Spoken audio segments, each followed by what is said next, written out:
The pregnancy test fell from Valeria Romano's trembling hands, clattering against marble as her carefully planned escape crumbled to dust. For 2 years, she'd endured a marriage colder than winter steel, surviving on silence and loneliness while her husband ruled his empire with ruthless precision. Tonight, she was supposed to disappear forever. But the 2 pink lines staring back at her changed everything.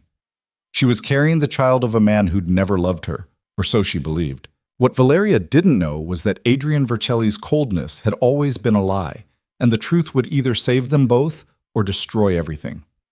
Want to see how this story unfolds? Stay until the end, hit that like button, and comment your city below so I can see how far this tale travels. Quote. The penthouse overlooking Manhattan's glittering skyline should have felt like a dream. Floor-to-ceiling windows framed the city like a painting. Designer furniture filled rooms large enough to echo, and every surface gleamed with the kind of wealth most people only imagined. But to Valeria Romano, it felt like the most beautiful cage ever built. She stood at those windows now, watching the sunset paint the sky in shades of amber and rose, her reflection ghostly against the darkening glass. 26 years old, stunningly beautiful with dark hair that fell in waves past her shoulders and eyes the color of warm honey, she looked every inch the successful mafia wife. The emerald silk dress she wore cost more than most people earned in a month. Diamond earrings, a gift from her husband on their first anniversary, caught the fading light. But beneath the expensive facade, Valeria was drowning. 2 years. 730 days of waking up beside a man who barely looked at her.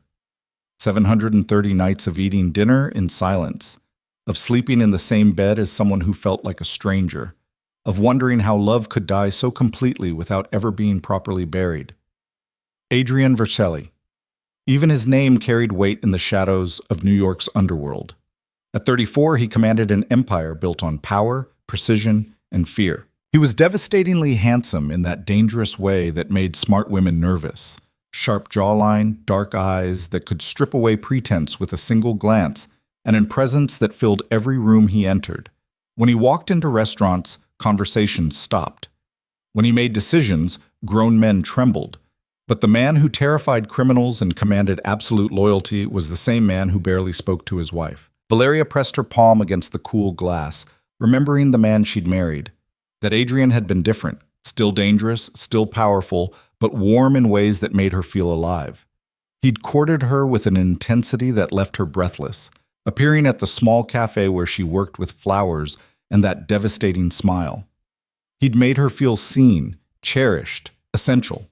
The wedding had been beautiful, small, intimate, perfect. She'd believed in fairy tales that day, standing beside him in her simple white dress, promising forever to a man who looked at her like she was his entire world. The fairy tale lasted exactly 3 months. The change was subtle at first. Adrian started coming home later, speaking less, retreating into whatever darkness lived behind those unreadable eyes. Conversations that once flowed easily became stilted, forced. The warmth that had drawn her to him cooled degree by degree until she was living with someone who treated her like an expensive piece of furniture. Necessary for appearances, but ultimately decorative. She'd tried everything. Romantic dinners he barely touched. Conversations he dismissed with monosyllables.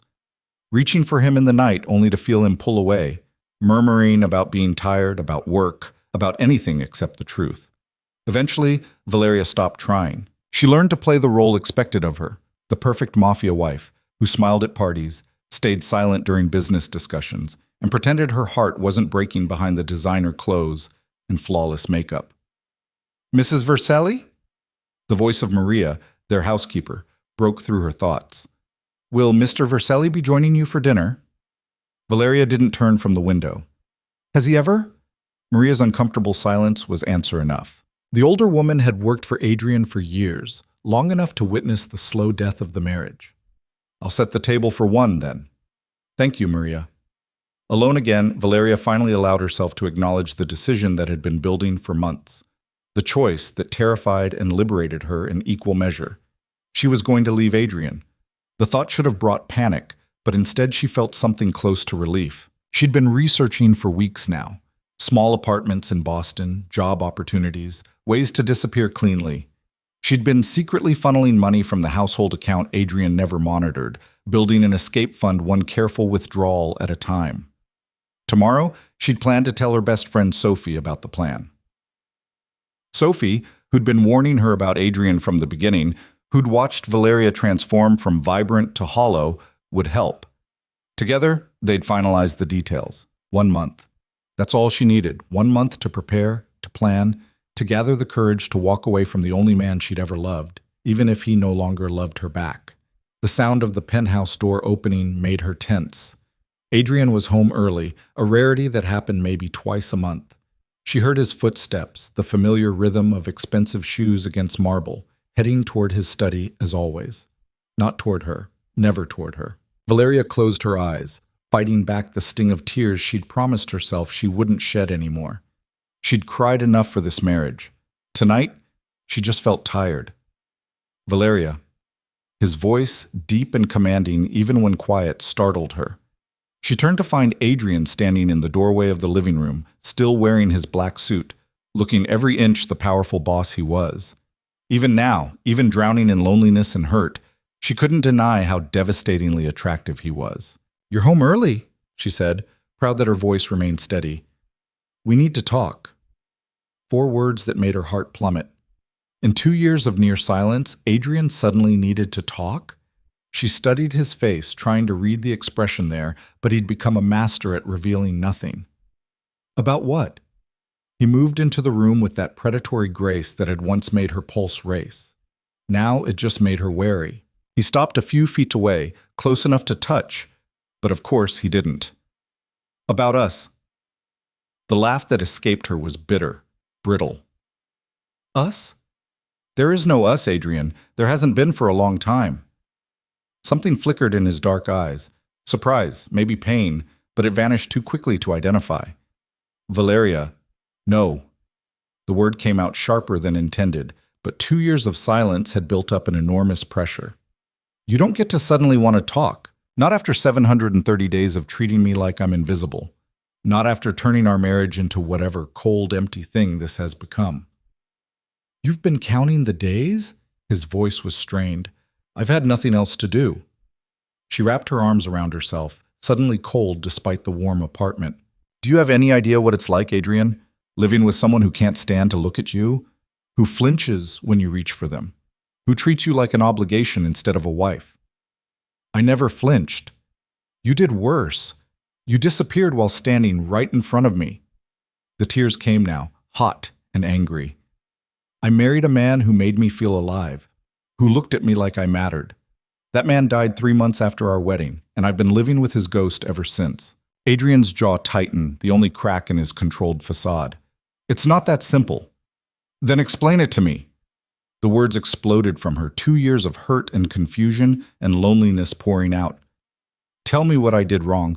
Tell me why you stopped loving me. Tell me something, anything, except this endless, suffocating silence." "I never stopped loving you." The words hung in the air between them, impossible and devastating. Valeria stared at him, certain she'd misheard, but Adrian was looking at her now with an intensity she hadn't seen in 2 years. "What?" she whispered. "I never stopped loving you," he repeated, and this time she heard the rawness in his voice. "Not for a single day. Not for a single moment." "That's a lie." She shook her head, backing away from him. "You can't love someone and treat them the way you've treated me." "You're right." Adrian moved closer, and for once she didn't retreat. "But I can love someone so much that it terrifies me. I can love someone so deeply that I'd do anything to protect them, even if it means breaking both our hearts." "What are you talking about?" He ran a hand through his dark hair, a gesture so unlike his usual control that it stopped her cold. "Do you know what happens in my world when people discover a weakness? When they find something, someone you care about? Adrian, they use it against you." His voice was hard now, edged with something dark and bitter. "They threaten it, hurt it, destroy it. In my world, love isn't a strength, Valeria. It's a target painted on everything you care about." Understanding dawned slowly, horribly. "You pushed me away to protect me? From the moment we married, you became the most dangerous vulnerability in my life." He was close now, close enough that she could see the pain etched in the lines around his eyes. "Every enemy I have, every rival looking for leverage, every ambitious bastard trying to take what's mine. They all would have used you against me. So you made them think I didn't matter. Her voice was barely audible. I made them think you were an arrangement, a trophy wife I kept for appearances but felt nothing for. Adrian's hands clenched at his sides. I was cold to you in public, distant at home. I made sure that anyone watching would believe our marriage was empty, that hurting you would accomplish nothing. You hurt me instead. Tears streamed down her face now. You broke my heart to save it? I know. The words seemed torn from him. I know what I did to you, what I took from us. Every day I saw you pulling further away, becoming a shadow of the woman I married. Every night I wanted to reach for you, to hold you, to tell you the truth. But I couldn't risk it. One slip, one moment of weakness, and you'd become a target. Valeria sank onto the nearby sofa, her legs unable to support her anymore. 2 years. 2 years of suffering based on a lie. No, based on a terrible, misguided attempt at protection. Why are you telling me this now? She asked. Adrian's expression shifted, becoming guarded again. Because I know you're planning to leave me. The words hit like a physical blow. How? Someone sent me a message this afternoon. Anonymous. Detailed. He pulled out his phone, showed her a text that made her blood run cold. It described her research, her secret savings, her plans, everything. Someone's been watching you, Valeria. Someone knows exactly what you're doing. Fear replaced the anger and confusion. Who? I don't know yet. Adrian's voice took on the cold, dangerous edge she'd heard him use with business associates. But I will find out. This is insane, so Valeria stood again, pacing. Someone's been spying on me? Reporting to you? Why? Because in my world, information is currency. He moved to the window, looking out at the city he controlled from the shadows. And your intention's to leave me. That's valuable information to anyone who wants to destabilize my position. Your position? She laughed bitterly. Everything comes back to power and control with you. No. He turned to face her, and the raw emotion in his expression stopped her cold. Everything comes back to keeping you alive. You want to leave?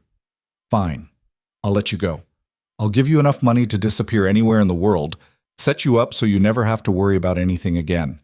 But I need to know who's watching you first, because if they're tracking your movements now, they'll follow you when you leave.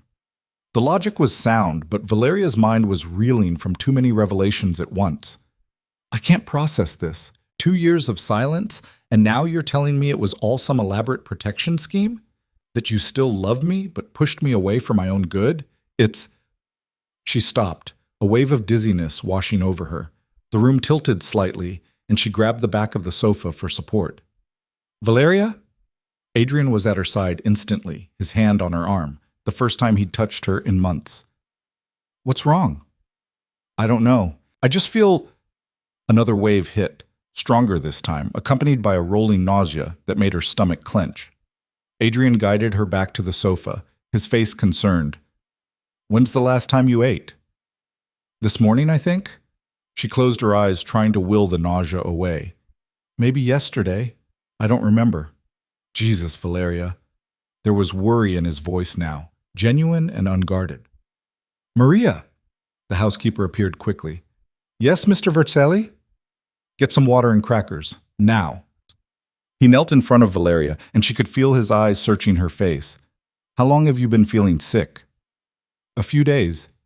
She opened her eyes, found him closer than he'd been in 2 years. It comes and goes. I thought it was just stress. Or it could be... Adrian stopped abruptly, his expression shifting from concern to something else entirely, something that looked almost like fear. Could be what? He stood, pacing now, his mind clearly racing. When he turned back to her, his voice was carefully controlled. When was your last period? The question caught her completely off guard.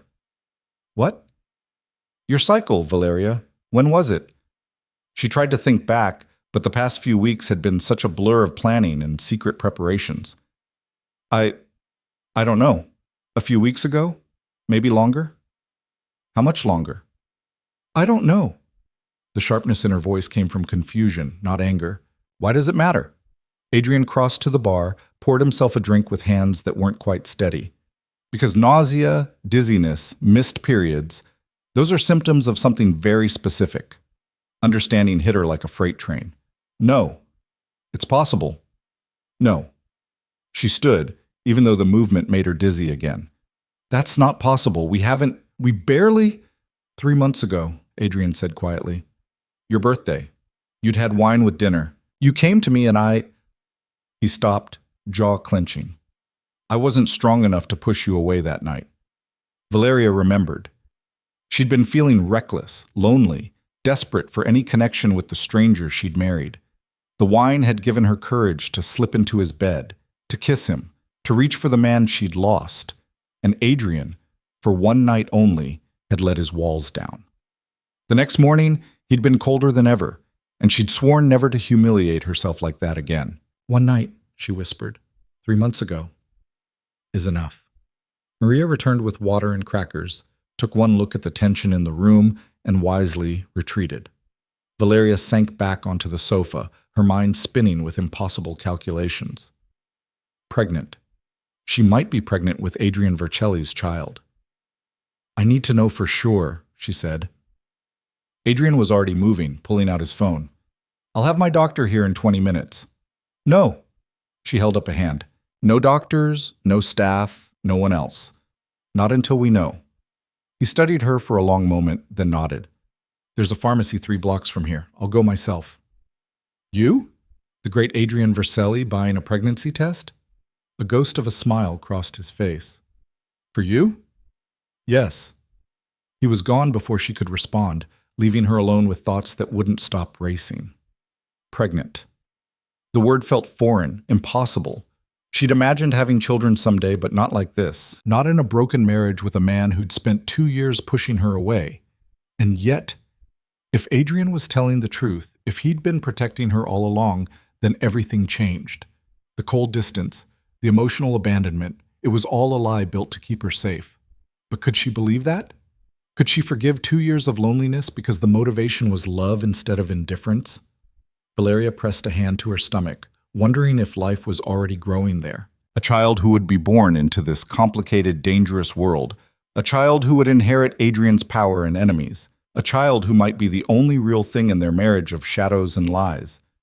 Adrian returned faster than seemed possible, slightly breathless, carrying a small pharmacy bag. He'd gone himself, just as promised. No drivers, no security, just him. For her. I got 3 different brands, he said, pulling out the boxes. Just to be sure. Valeria took them with shaking hands. Adrian, don't. He ran a hand through his hair again, that tell of nervousness she'd almost forgotten he had. Whatever the result is, we'll deal with it. Together. Together, she repeated, the word strange after so long apart. She walked to the bathroom on unsteady legs, Adrian's eyes on her back the entire way. Inside, she stared at her reflection, pale, scared, uncertain. The woman looking back at her was about to learn something that would change everything. 5 minutes later, she emerged holding all 3 tests, her face pale, her hands trembling. Adrian stood immediately. What? She held them out, the white plastic sticks damning in their uniformity. Every single one showed the same result. 2 pink lines. Positive.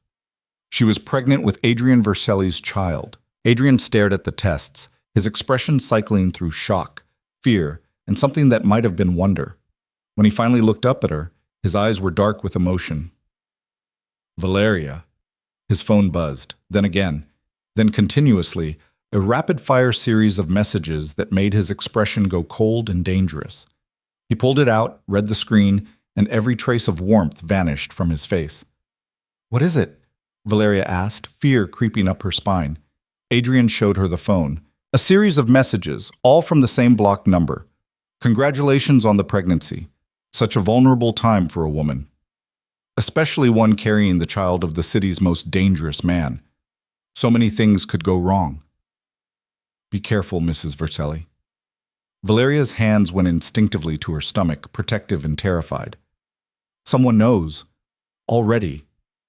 Someone's been watching us for a while. Adrian's voice was steel. The person who told me about your escape plans. The person who somehow knows about the pregnancy minutes after we do. Someone has eyes on us, Valeria. Who would do this?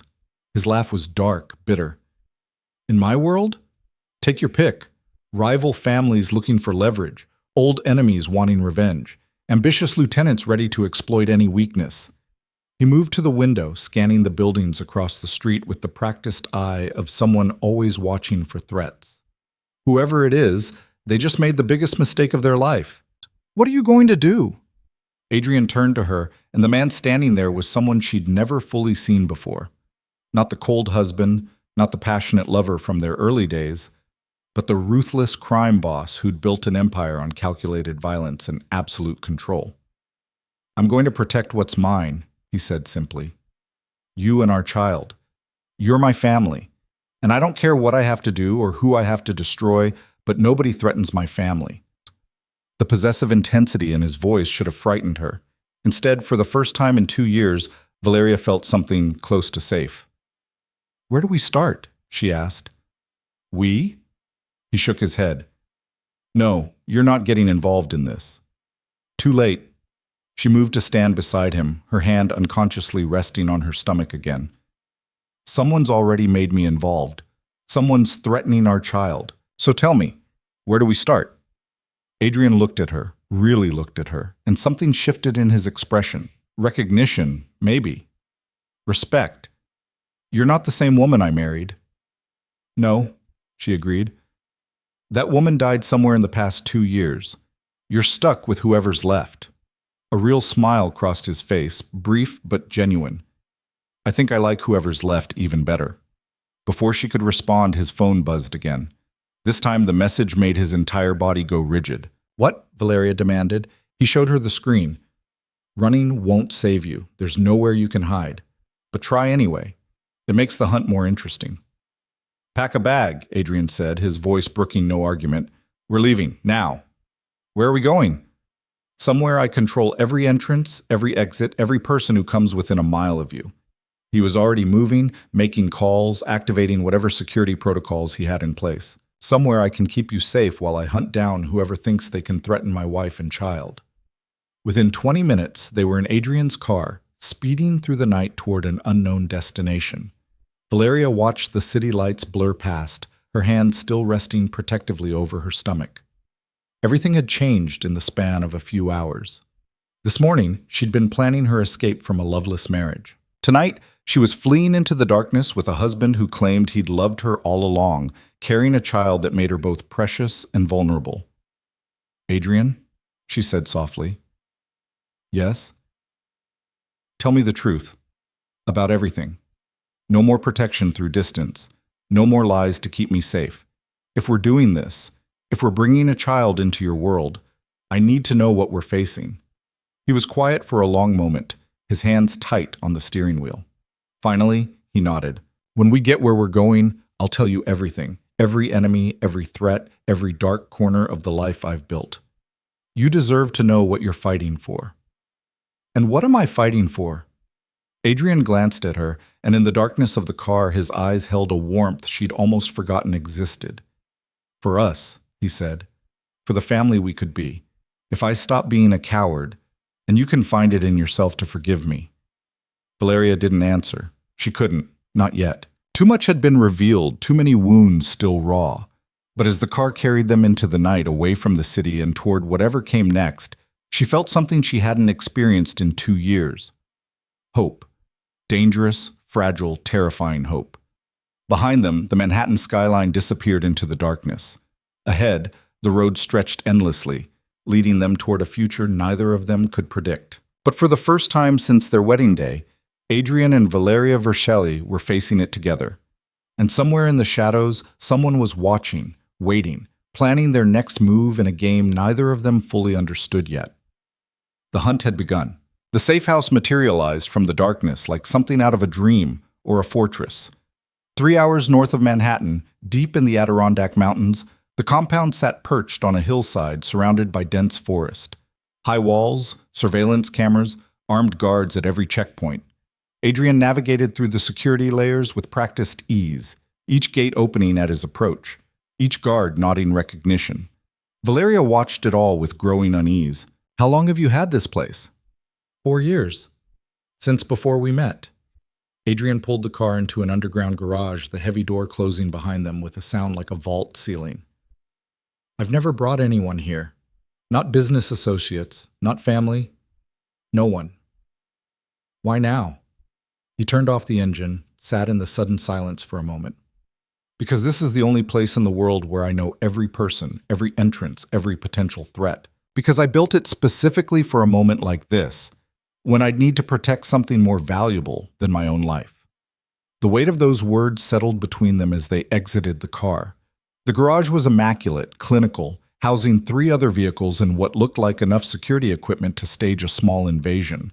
Adrian grabbed their bags, then led her to an elevator that required both a keycard and thumbprint to activate. How many people know about this place? Valeria asked as they ascended. 6. 5 of them are here right now, part of the security team. The 6th is Marco, my most trusted lieutenant. He's the only person outside these walls who knows this location exists. And you trust him completely? Adrian's jaw tightened. I did. Until tonight, I would have bet my life on his loyalty. Now, I'm not certain of anything. The elevator opened into a great room that took Valeria's breath away. Floor-to-ceiling windows overlooked the dark forest, though she suspected they were bulletproof and probably had some kind of protective shutters. The interior was surprisingly warm. Leather furniture, a massive stone fireplace, rich wood accents. It felt less like a military bunker and more like a luxury cabin. There are 6 bedrooms upstairs, Adrian said, setting down their bags. The master suite has its own bathroom and sitting area. You should rest. I'm not tired. It was a lie. Exhaustion pulled at her bones. But Valeria wasn't ready to be alone with her thoughts. You promised me the truth. Everything. Adrian studied her for a long moment, then nodded. He moved to the bar, poured himself whiskey, held up the bottle in question. She shook her head. The baby, she had to remember the baby now, and he replaced it, returning with water for her instead. They sat on opposite ends of the leather sofa, the same careful distance they'd maintained for 2 years, old habits dying hard. Where do you want me to start? Adrian asked. The beginning. How did you become this person? The one who needs secret fortresses and armed guards? He leaned back, shadows playing across his face. I was born into it. My father ran the Vercelli family before me. Smaller operation than what I built, but still powerful, still dangerous. I watched him navigate that world my entire childhood, saw what it cost him. What did it cost? Everything that mattered. Adrian's voice went dark. My mother died when I was 12. Car accident, they said. But my father knew better. He'd made enemies, shown weakness by loving her too openly. They killed her to hurt him. Valeria's hand instinctively covered her stomach. Adrian, he was never the same after, Adrian continued. Became harder, colder. Taught me that in our world, love is a liability. That the moment you care about someone, you paint a target on their back. He died when I was 22, heart attack brought on by decades of stress and violence. Left me an empire built on blood and the lesson that attachment equals vulnerability. So you decided never to attach to anyone. Until you. He looked at her directly. You weren't supposed to happen, Valeria. I had rules, systems. I never stayed with the same woman twice. Never let anyone close enough to matter. And then I walked into that cafe, and you smiled at me like I was just a man instead of a monster, and every rule I'd ever made shattered. She remembered that day. He'd come in during the afternoon rush, stood out immediately among the students and freelancers with their laptops. Dark suit, dangerous eyes, completely out of place. She'd served him coffee, made some joke about him looking too serious for a Tuesday. He'd smiled, actually smiled, and asked when her shift ended. I tried to stay away, Adrian said. After that first coffee, I told myself it was a mistake. But I came back the next day, and the next. I couldn't stop myself. You seemed so confident, like you knew exactly what you were doing. I was terrified. The admission seemed to cost him, because for the first time in my life, I wanted something more than power or control. I wanted you, and I knew that wanting you would put you in danger. But you pursued me anyway. Because I'm selfish. His hands clenched around his glass. I thought I could have both, you and the safety. I thought if I was careful enough, smart enough, I could protect you while keeping you close. The first 3 months of our marriage, I believed that lie. What changed? Adrian stood, moved to the windows, stared out at the darkness. Someone sent me a photograph. You, leaving the apartment alone, going to the grocery store. Ordinary, innocent. Except written on the back was a single sentence. She'd be easy to take. Horror crawled up Valeria's spine. When was this? 3 months and 2 days after our wedding. His voice was flat, controlled. The next week I received 3 more. You at the gym, at lunch with Sophie, walking through Central Park, all with similar messages. So vulnerable, so unprotected. What a shame if something happened. Why didn't you tell me? Because telling you would have made it real, would have transferred the fear to you. He turned back to face her. I hired additional security instead. Had you followed everywhere by trained operatives, investigated who sent the photos, came up empty. Whoever it was had covered their tracks perfectly. So you pushed me away to make me seem unimportant. I made sure that anyone watching our marriage would think it was hollow, that you were arm candy, nothing more. I was cold in public, distant at home. I made you hate me to keep you safe. His voice cracked slightly. And it worked. The photos stopped. The threats disappeared. But I lost you in the process. Valeria's eyes burned with tears she refused to shed. You lost us both because I would have rather faced danger with you than safety without you. I know that now. Adrian crossed back to her, knelt in front of the sofa so they were eye level. I know I made the wrong choice. I was so focused on keeping you alive that I didn't consider whether you'd want to live the life I was forcing on you. But Valeria, you have to understand, I watched my father bury my mother.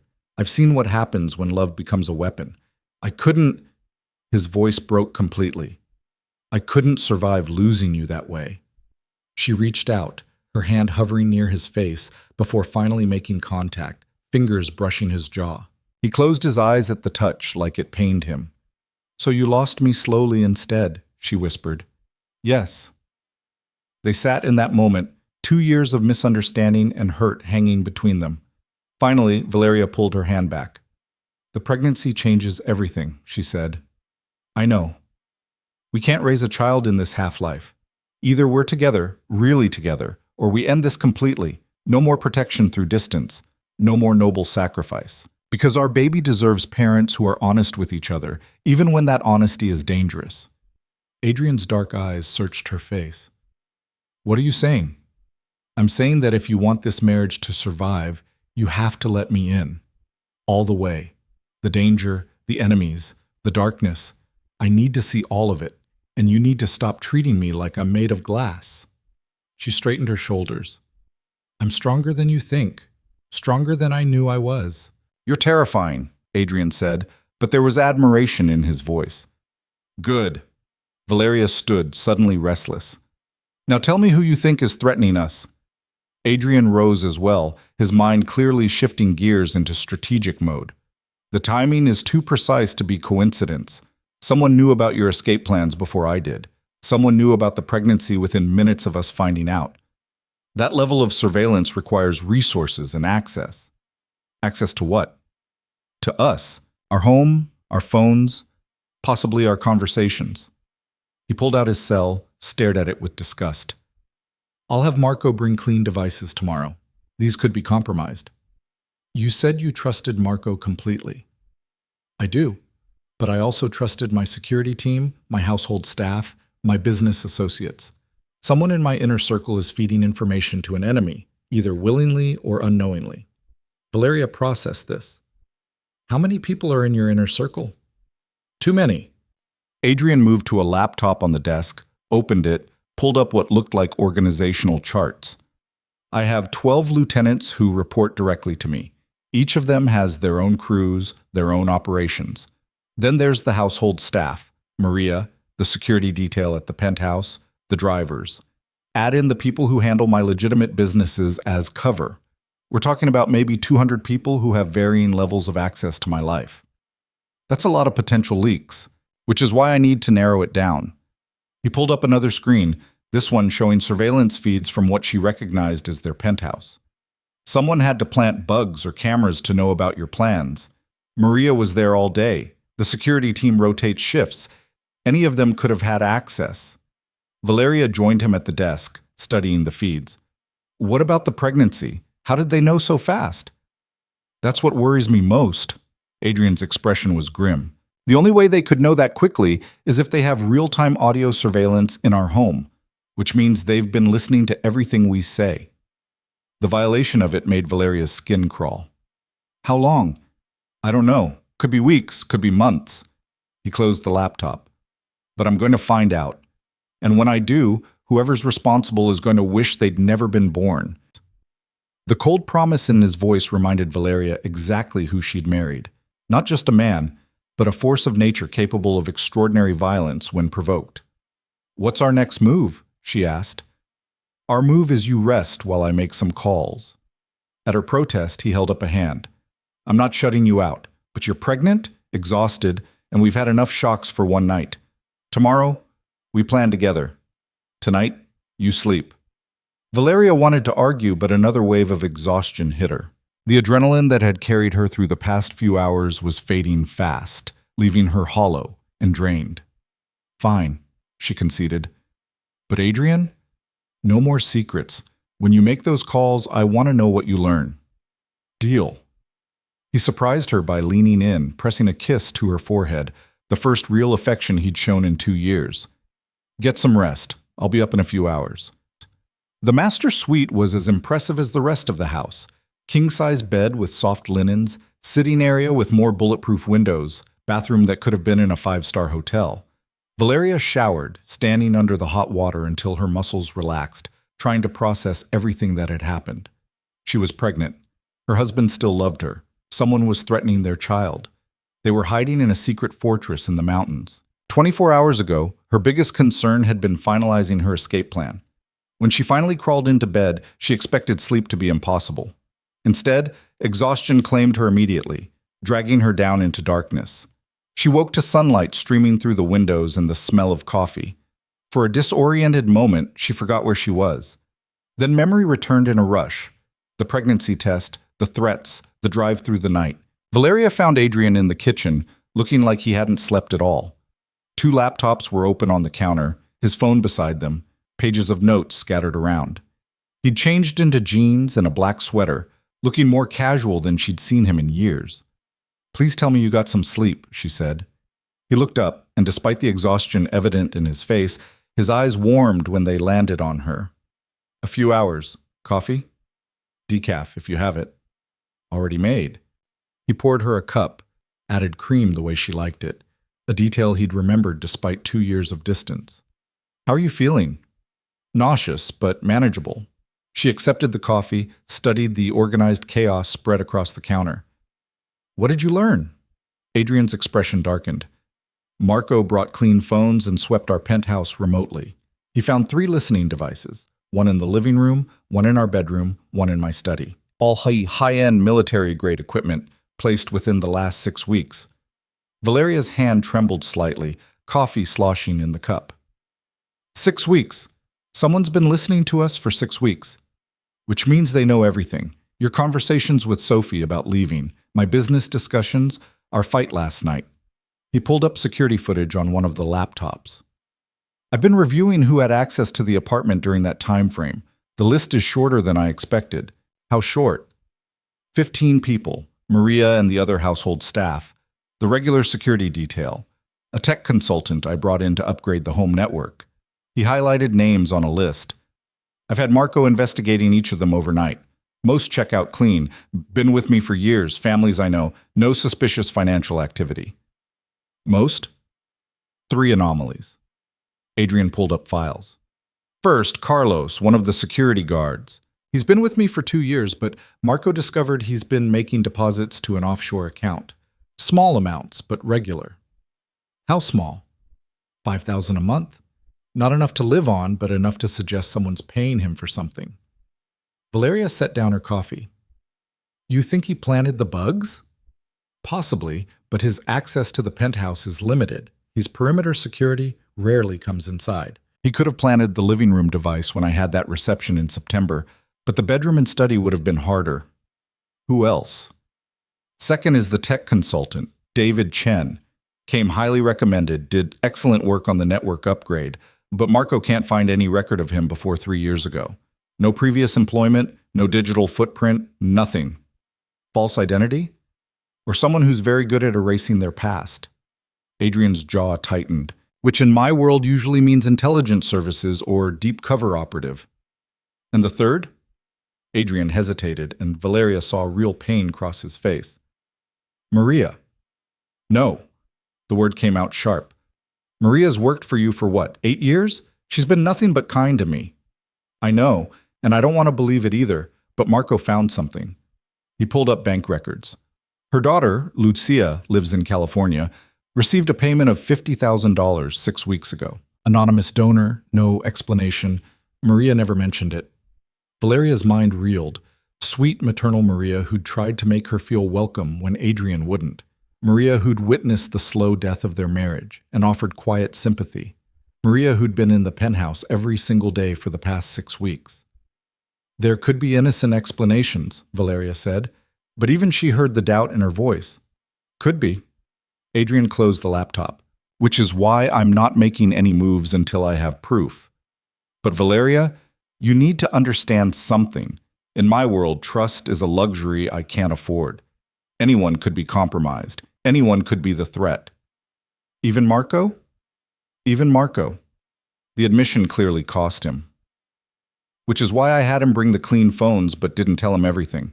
Why this location remains secret. Why you and I are going to handle this ourselves until we know who we can trust. A knock at the front door made them both tense. Adrian's hand went immediately to the gun she hadn't noticed tucked at his waist. Stay here, he commanded. But Valeria followed him to the security monitors, watching as he checked the cameras. A woman stood on the porch, early 30s, athletic build, holding what looked like a medical bag. Who is that? Valeria asked. Dr. Sarah Chen. No relation to David Chen. I checked. Adrian's posture relaxed slightly.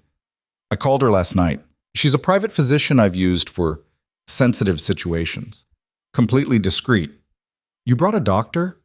You're pregnant. You need prenatal care, and I want someone I trust to confirm everything's okay with you and the baby.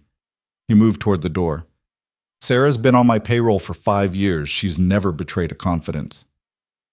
Dr. Chen was professional, efficient, and asked no questions about why they were meeting at a secret mountain compound. She examined Valeria thoroughly, drew blood for tests, and confirmed what the drugstore tests had already revealed. Based on your last period, you're approximately 12 weeks along, Dr. Chen said, making notes on her tablet. I'll have the blood work done by tomorrow, but everything looks healthy. You're experiencing normal first trimester symptoms. The nausea should start improving in the next few weeks. 12 weeks? 3 months. Right around the time Adrian had said, when wine and loneliness had driven her to his bed for one desperate night. When will we know the sex? Valeria asked. Around 20 weeks, if you want to find out. Dr. Chen smiled. But for now, focus on rest, hydration, and avoiding stress as much as possible. Adrian made a sound that might have been a laugh. Stress, right. After Dr. Chen left, with instructions to call if anything changed, Adrian and Valeria found themselves alone again. The confirmation of the pregnancy made it real in a way the plastic tests hadn't. There was a life growing inside her, their child, conceived in a moment of desperate connection in a dying marriage. 12 weeks, Valeria said softly. I've been carrying our baby for 3 months and didn't even know. Adrian moved behind her, close but not touching. I'm sorry you had to find out like this, with threats and danger instead of joy. That's your world, though, isn't it? She turned to face him. Danger is just part of the package. It doesn't have to be your world. His voice was quiet. I meant what I said last night. If you want to leave, really leave, not just plan it. I'll make it happen. Set you up somewhere safe, far from me and everything I represent. You and the baby would be protected, provided for. And you'd what? Stay here alone fighting enemies in the shadows? If it kept you safe, yes. Valeria studied his face, saw the genuine offer there. He would let her go, would sacrifice his own happiness to give her safety, the same twisted logic that had driven him to push her away for 2 years. No, she said firmly. Valeria, no more martyrdom, Adrian, no more noble sacrifice. She stepped closer. We're having this baby together, as a family, which means we fight this threat together and we figure out how to make this marriage work together. I'm not running, and you're not pushing me away again. Something flickered in his dark eyes. Hope, fear, relief, all mixed together. You're sure? I've never been more sure of anything. And as she said it, Valeria realized it was true. Despite everything, the danger, the lies, the 2 years of loneliness, she wasn't ready to give up on them. Not when she finally understood why he'd pulled away. Not when there was still a chance to build something real. Then we do this right. Adrian's voice was rough with emotion. Full partnership. No more secrets, no more protection through distance. You want in? You're in completely. Deal. He pulled her into his arms then, the first real embrace in 2 years, and Valeria melted into it. His heart thundered against her ear, his arms strong and solid around her. This was what she'd been missing, not the luxury or the status, but this connection, this feeling of being held by someone who actually cared. I've missed you, Adrian murmured into her hair. Every single day I've missed you. Then don't let me go again. Never. They stood like that for a long moment, two broken people trying to find their way back to each other. Finally, reluctantly, they pulled apart. So what's our plan? Valeria asked. Adrian's expression shifted back to strategic mode. We need to identify who planted those bugs and who they're working for. Once we know that, we can neutralize the threat. How do we find out? We set a trap. He moved back to the laptops, pulled up surveillance feeds again. Someone's listening to those devices, waiting for useful information. We give them exactly what they want to hear. Valeria caught on quickly. We feed them false information through the bugs. See who takes the bait. Exactly. But we need to be smart about it. The information has to be valuable enough to act on, but not so valuable that we actually put ourselves at risk. He started typing, formulating a plan. We'll use the penthouse bugs to plant a story. Maybe that I'm meeting with a rival family to discuss territory. Give a specific time and location. And see who shows up? More specifically, see who tells whom. If Carlos is the leak, he'll report to whoever's paying him. Same with David Chen or Maria. We track the information flow, identify the source.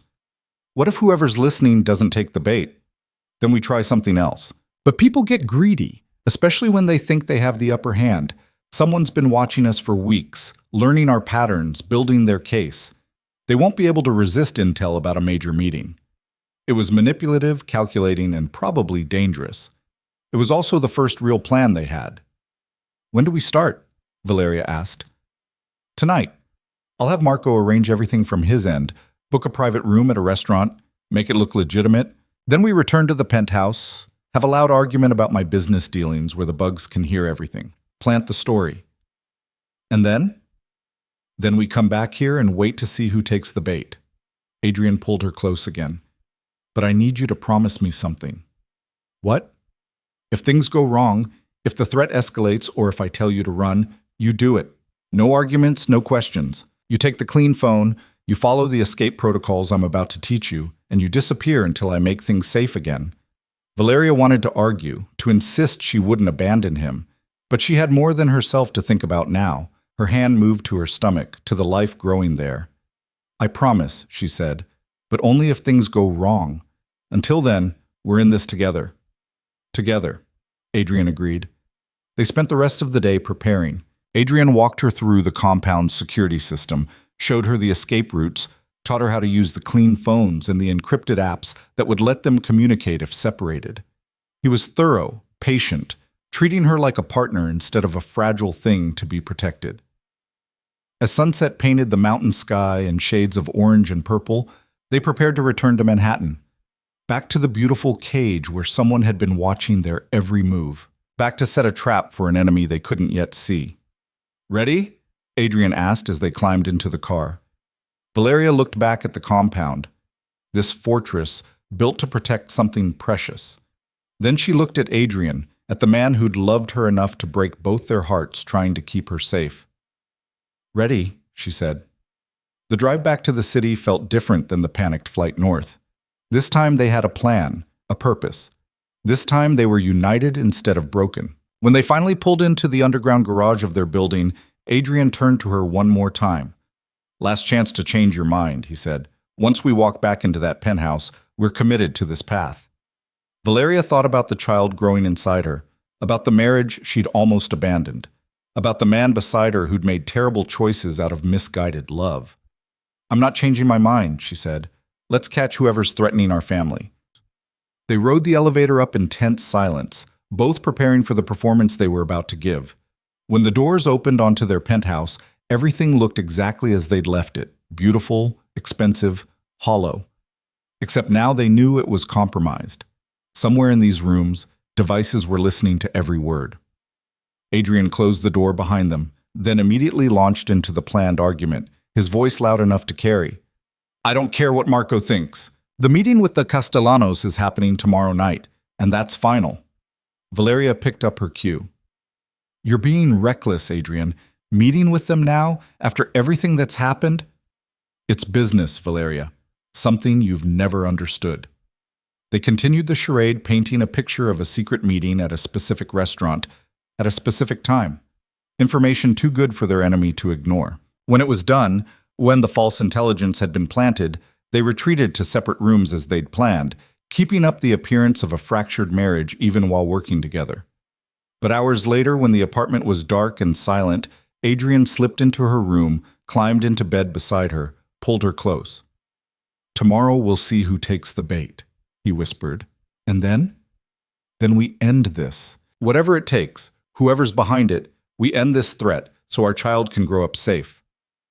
Valeria nestled into his arms, feeling truly safe for the first time in years. Outside the penthouse windows, New York glittered with a million lights, oblivious to the war being waged in the shadows. Somewhere in the city, someone was listening to those planted bugs, hearing about the fake meeting, making their plans. The trap was set. Now they just had to see who walked into it. The next 24 hours crawled by with excruciating slowness. Adrian maintained his usual routine, meetings with his legitimate business fronts, calls with his lieutenants, the careful choreography of running an empire from the shadows. But Valeria could see the tension in every movement, the way his eyes constantly tracked to his phone, waiting for confirmation that someone had taken the bait. She spent the day trying to appear normal, though nothing about their situation was normal anymore. Maria moved through the penthouse with her usual efficiency, and Valeria found herself studying the woman who'd been a quiet comfort during the loneliest months of her marriage. Was that kindness genuine, or had it all been an act? Had those sympathetic looks been real, or was Maria reporting every conversation back to whoever was paying her daughter's bills?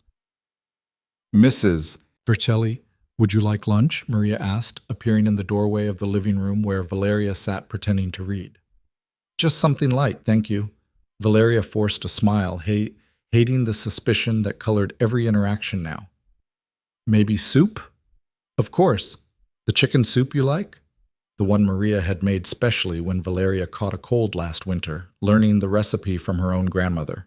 The memory felt tainted now, poisoned by doubt. After Maria disappeared into the kitchen, Valeria's clean phone buzzed with a message from Adrian. "Marco confirms movement. Someone made calls within an hour of our argument, tracing now." Her heart rate kicked up. It was working. Someone had heard the planted information and was already moving pieces into place. A second message followed. "Stay alert, act normal. We'll update soon."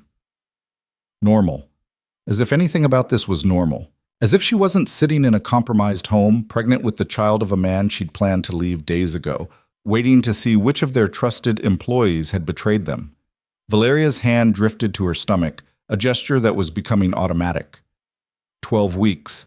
3 months of life growing inside her, completely dependent on her choices, her safety. The weight of that responsibility was staggering. "Lunch is ready," Maria called from the dining room. Valeria joined her, sitting at the long table that had hosted so many silent meals. The soup was perfect, as always. Rich broth, tender chicken, vegetables cut with precise care. Maria had even included fresh bread, still warm. "This is wonderful, Maria, thank you. You need to keep your strength up." Maria's eyes were kind, concerned. "You've seemed tired lately. Are you feeling all right?" The question could have been innocent, could have been genuine worry. Or it could have been fishing for information about the pregnancy they discovered just days ago. Just stress, Valeria said carefully. Things have been difficult. I've noticed Mr. Vercelli has been different lately. More attentive. Maria refilled her water glass. It's nice to see. You both seem so distant for so long. People change. Valeria kept her voice neutral, wondering if Maria was trying to learn something specific or simply making conversation. Sometimes crisis brings people together, and sometimes it tears them apart. Maria's expression was unreadable. I've worked for Mr. Vercelli for 8 years. I've seen how his world operates. It's not a world that's kind to the people he cares about. Are you warning me about something, Maria? The housekeeper met her eyes directly. I'm saying that in a world like his, trust is dangerous. And sometimes the people closest to you are the ones who can hurt you most. Before Valeria could respond, before she could figure out if that was a confession or a genuine warning, Adrian's voice cut through the apartment. Valeria, my study. Now! The sharp command in his tone made her abandon lunch immediately. She found him behind his desk, Marco's image on his laptop screen via video call, both men wearing identical expressions of cold fury. What happened? Valeria asked, closing the door behind her. We found our leak. Adrian's voice was deadly quiet. Multiple leaks, actually. Marco spoke from the screen, his weathered face grim. After you planted the false information about the Castellano meeting, I put surveillance on all 3 suspects, Carlos, David Chen, and Maria. Carlos made 4 phone calls within 2 hours. David Chen logged into an encrypted server and uploaded audio files. And Maria... He paused, genuine regret crossing his features. Maria sent a text message to an unknown number with details of the meeting location and time. Valeria's stomach dropped. All 3 of them? All 3, Adrian confirmed, which means this isn't just one person selling information. This is a coordinated operation. Someone recruited multiple people in my household to gather intelligence.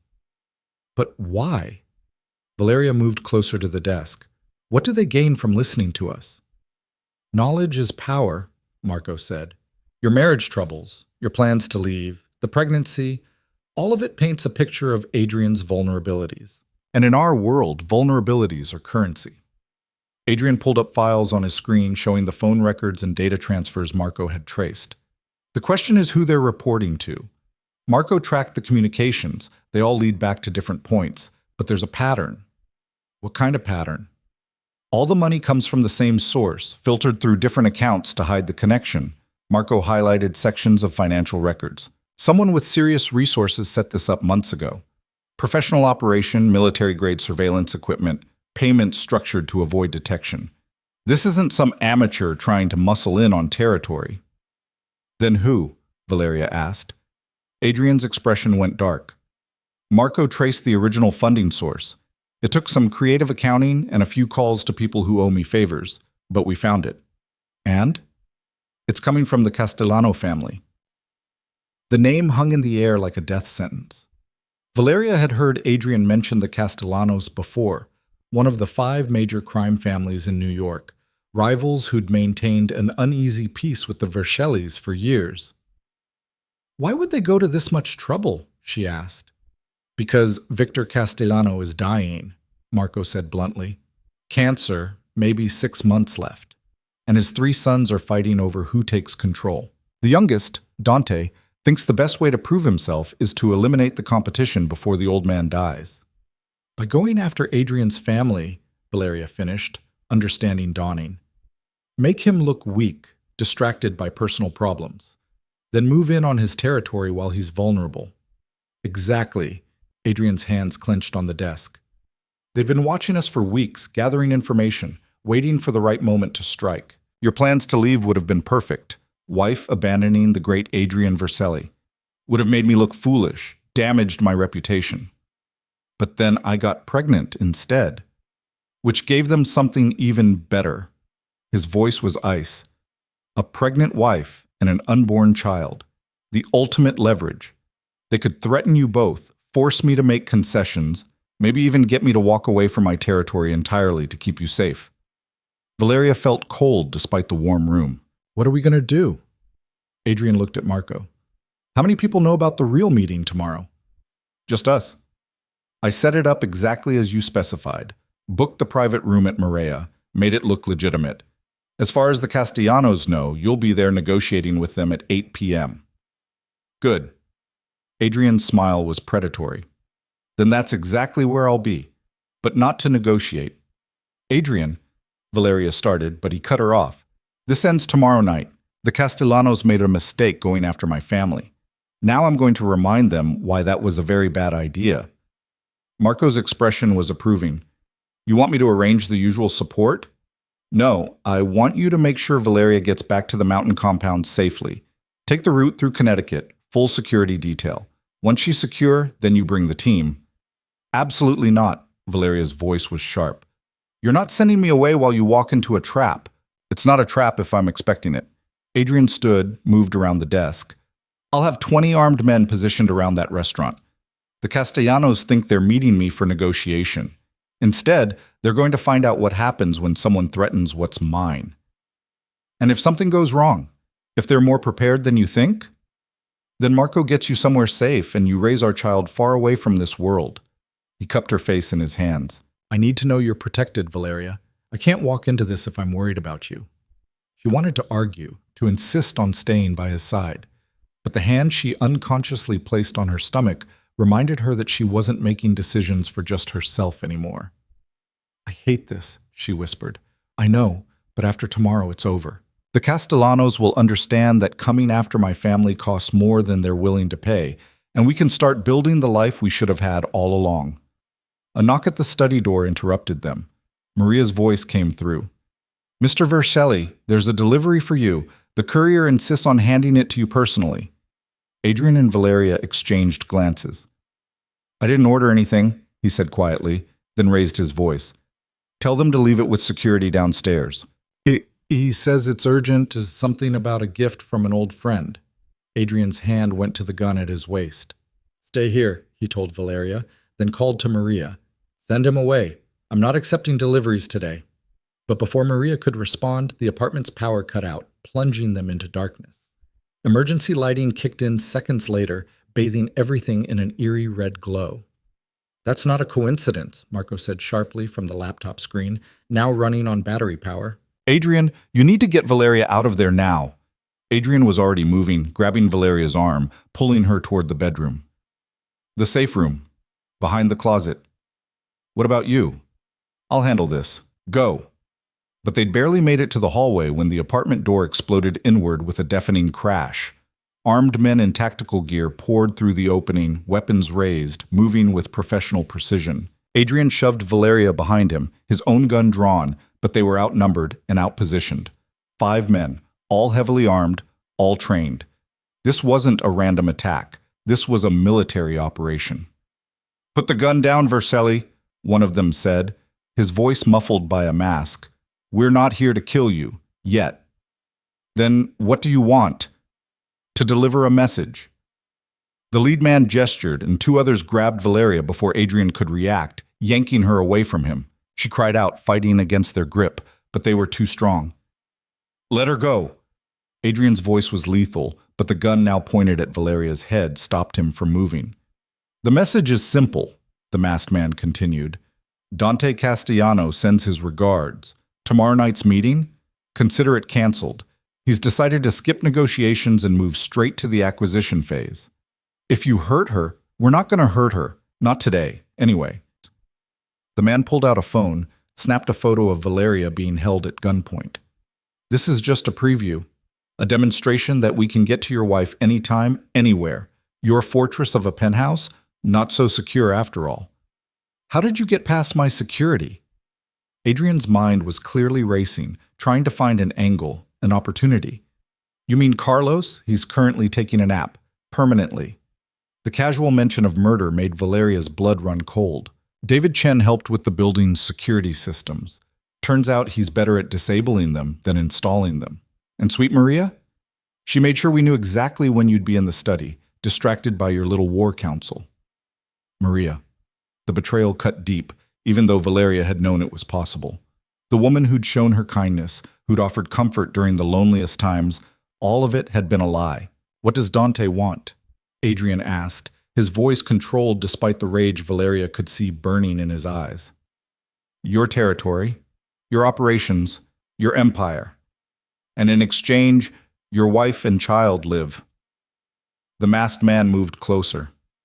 You have 24 hours to decide.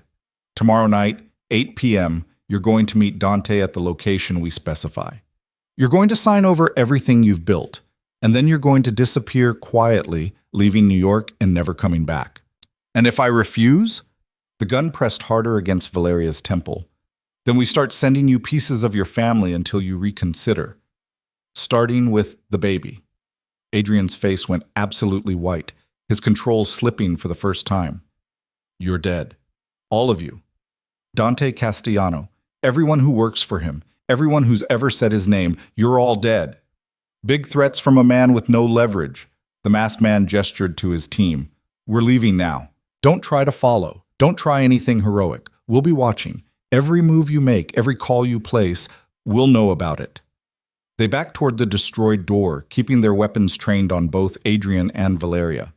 When they reached the hallway, they shoved Valeria forward hard enough to send her stumbling into Adrian's arms, then disappeared into the building's stairwell. The moment they were gone, Adrian pulled out his phone, barking orders. Marco, they just hit the penthouse. 5-man tactical team. Professional operation. I need security sweeps of the entire building. I need to know how they got past our people. And I need to know where Dante Castellano is right now. Marco's voice came through, urgent. On it. Are you and Valeria okay? Physically, yes. But they made their point. Adrian held Valeria tight against him, and she could feel the tremor in his hands. Not fear, but barely contained rage. They can get to her whenever they want. Not if we move now. Get her to the compound, full lockdown protocol. I'll mobilize the team. Adrian pulled back to look at Valeria, checking her for injuries even though she hadn't been harmed. Did they hurt you? No, I'm okay. But she wasn't, not really. The fear still coursed through her veins, making her shake. Adrian, they killed Carlos, just like that. They talked about it like it was nothing. I know. His voice was hollow. This is my world, Valeria. This is what I tried to protect you from. This is why I pushed you away. Don't. She grabbed his face, forced him to look at her. Don't you dare use this to justify shutting me out again. We're in this together, remember? All the way. They threatened our baby. I know. Which means we end this.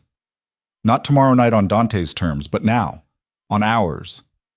Something shifted in Adrian's expression, the fear and rage crystallizing into cold, calculated determination.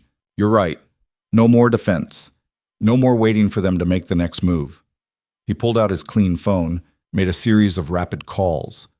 Within minutes, plans were being set in motion. Security teams mobilizing, information networks activating, every resource Adrian had built over years of building his empire now focused on a single objective: destroying the Castellano family.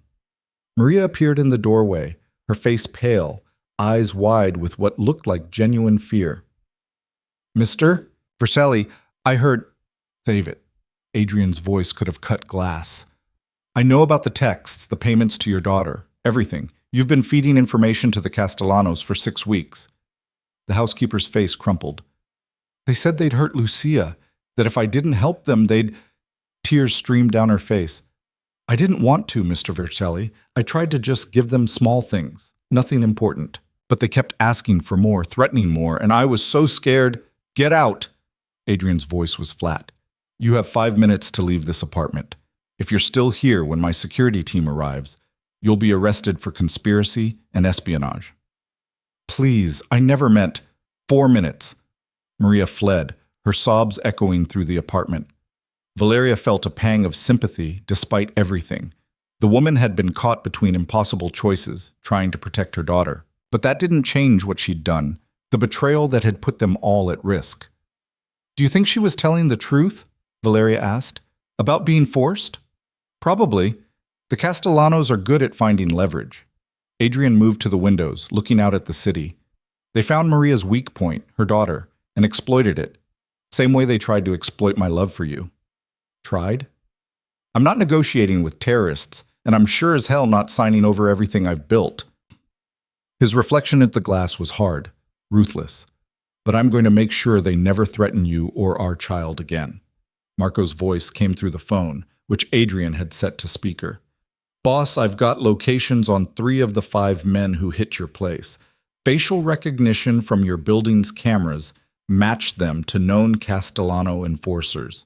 They're holed up in a warehouse in Red Hook. Send me the address. And Marco? I want them alive for questioning." "Understood." "What about Dante?" "Let him think he's won. Let him think I'm scared considering his offer. Meanwhile, we're going to quietly dismantle every operation he has, turn his own people against him, and make him understand that coming after my family was the last mistake he'll ever make. That's going to take more than 24 hours. Then he can wait." Adrian's smile was vicious. "Let him sit in his little meeting tomorrow night, waiting for me to show up and surrender. Instead, I'll be systematically destroying everything he's built." Valeria listened to them plan, watched Adrian transform from worried husband back into the ruthless crime boss who'd built an empire. This was the man his enemies feared, the strategist who thought 10 moves ahead, the leader who commanded absolute loyalty. But she also saw the way his hand shook slightly when he looked at her, the fear that flickered in his eyes before the cold mask slipped back into place. He was terrified of losing her, of losing their child, and that fear was going to fuel a war. "What do you need me to do?" she asked when Marco had disconnected to start mobilizing resources. Adrian turned to her. "I need you safe. The compound, full security, no arguments. I can help. You can protect our child." His voice softened. "Valeria, I can't fight this war if I'm worried about you. Please, let me do what I need to do knowing you're somewhere they can't reach you." She wanted to argue, wanted to stand beside him through whatever came next. But the reality was that she'd be a liability in an armed conflict, a distraction Adrian couldn't afford. "Fine," she agreed, "but you check in every 4 hours, and the moment this is over, you come back to me." "Deal." He pulled her close, kissed her forehead, her cheeks, finally her lips, a kiss that tasted like promises and desperation. "I love you. I never stopped loving you, and I never will." "Then come back to me." She kissed him again. "Come back to us." Within the hour, Marco arrived with a full security detail.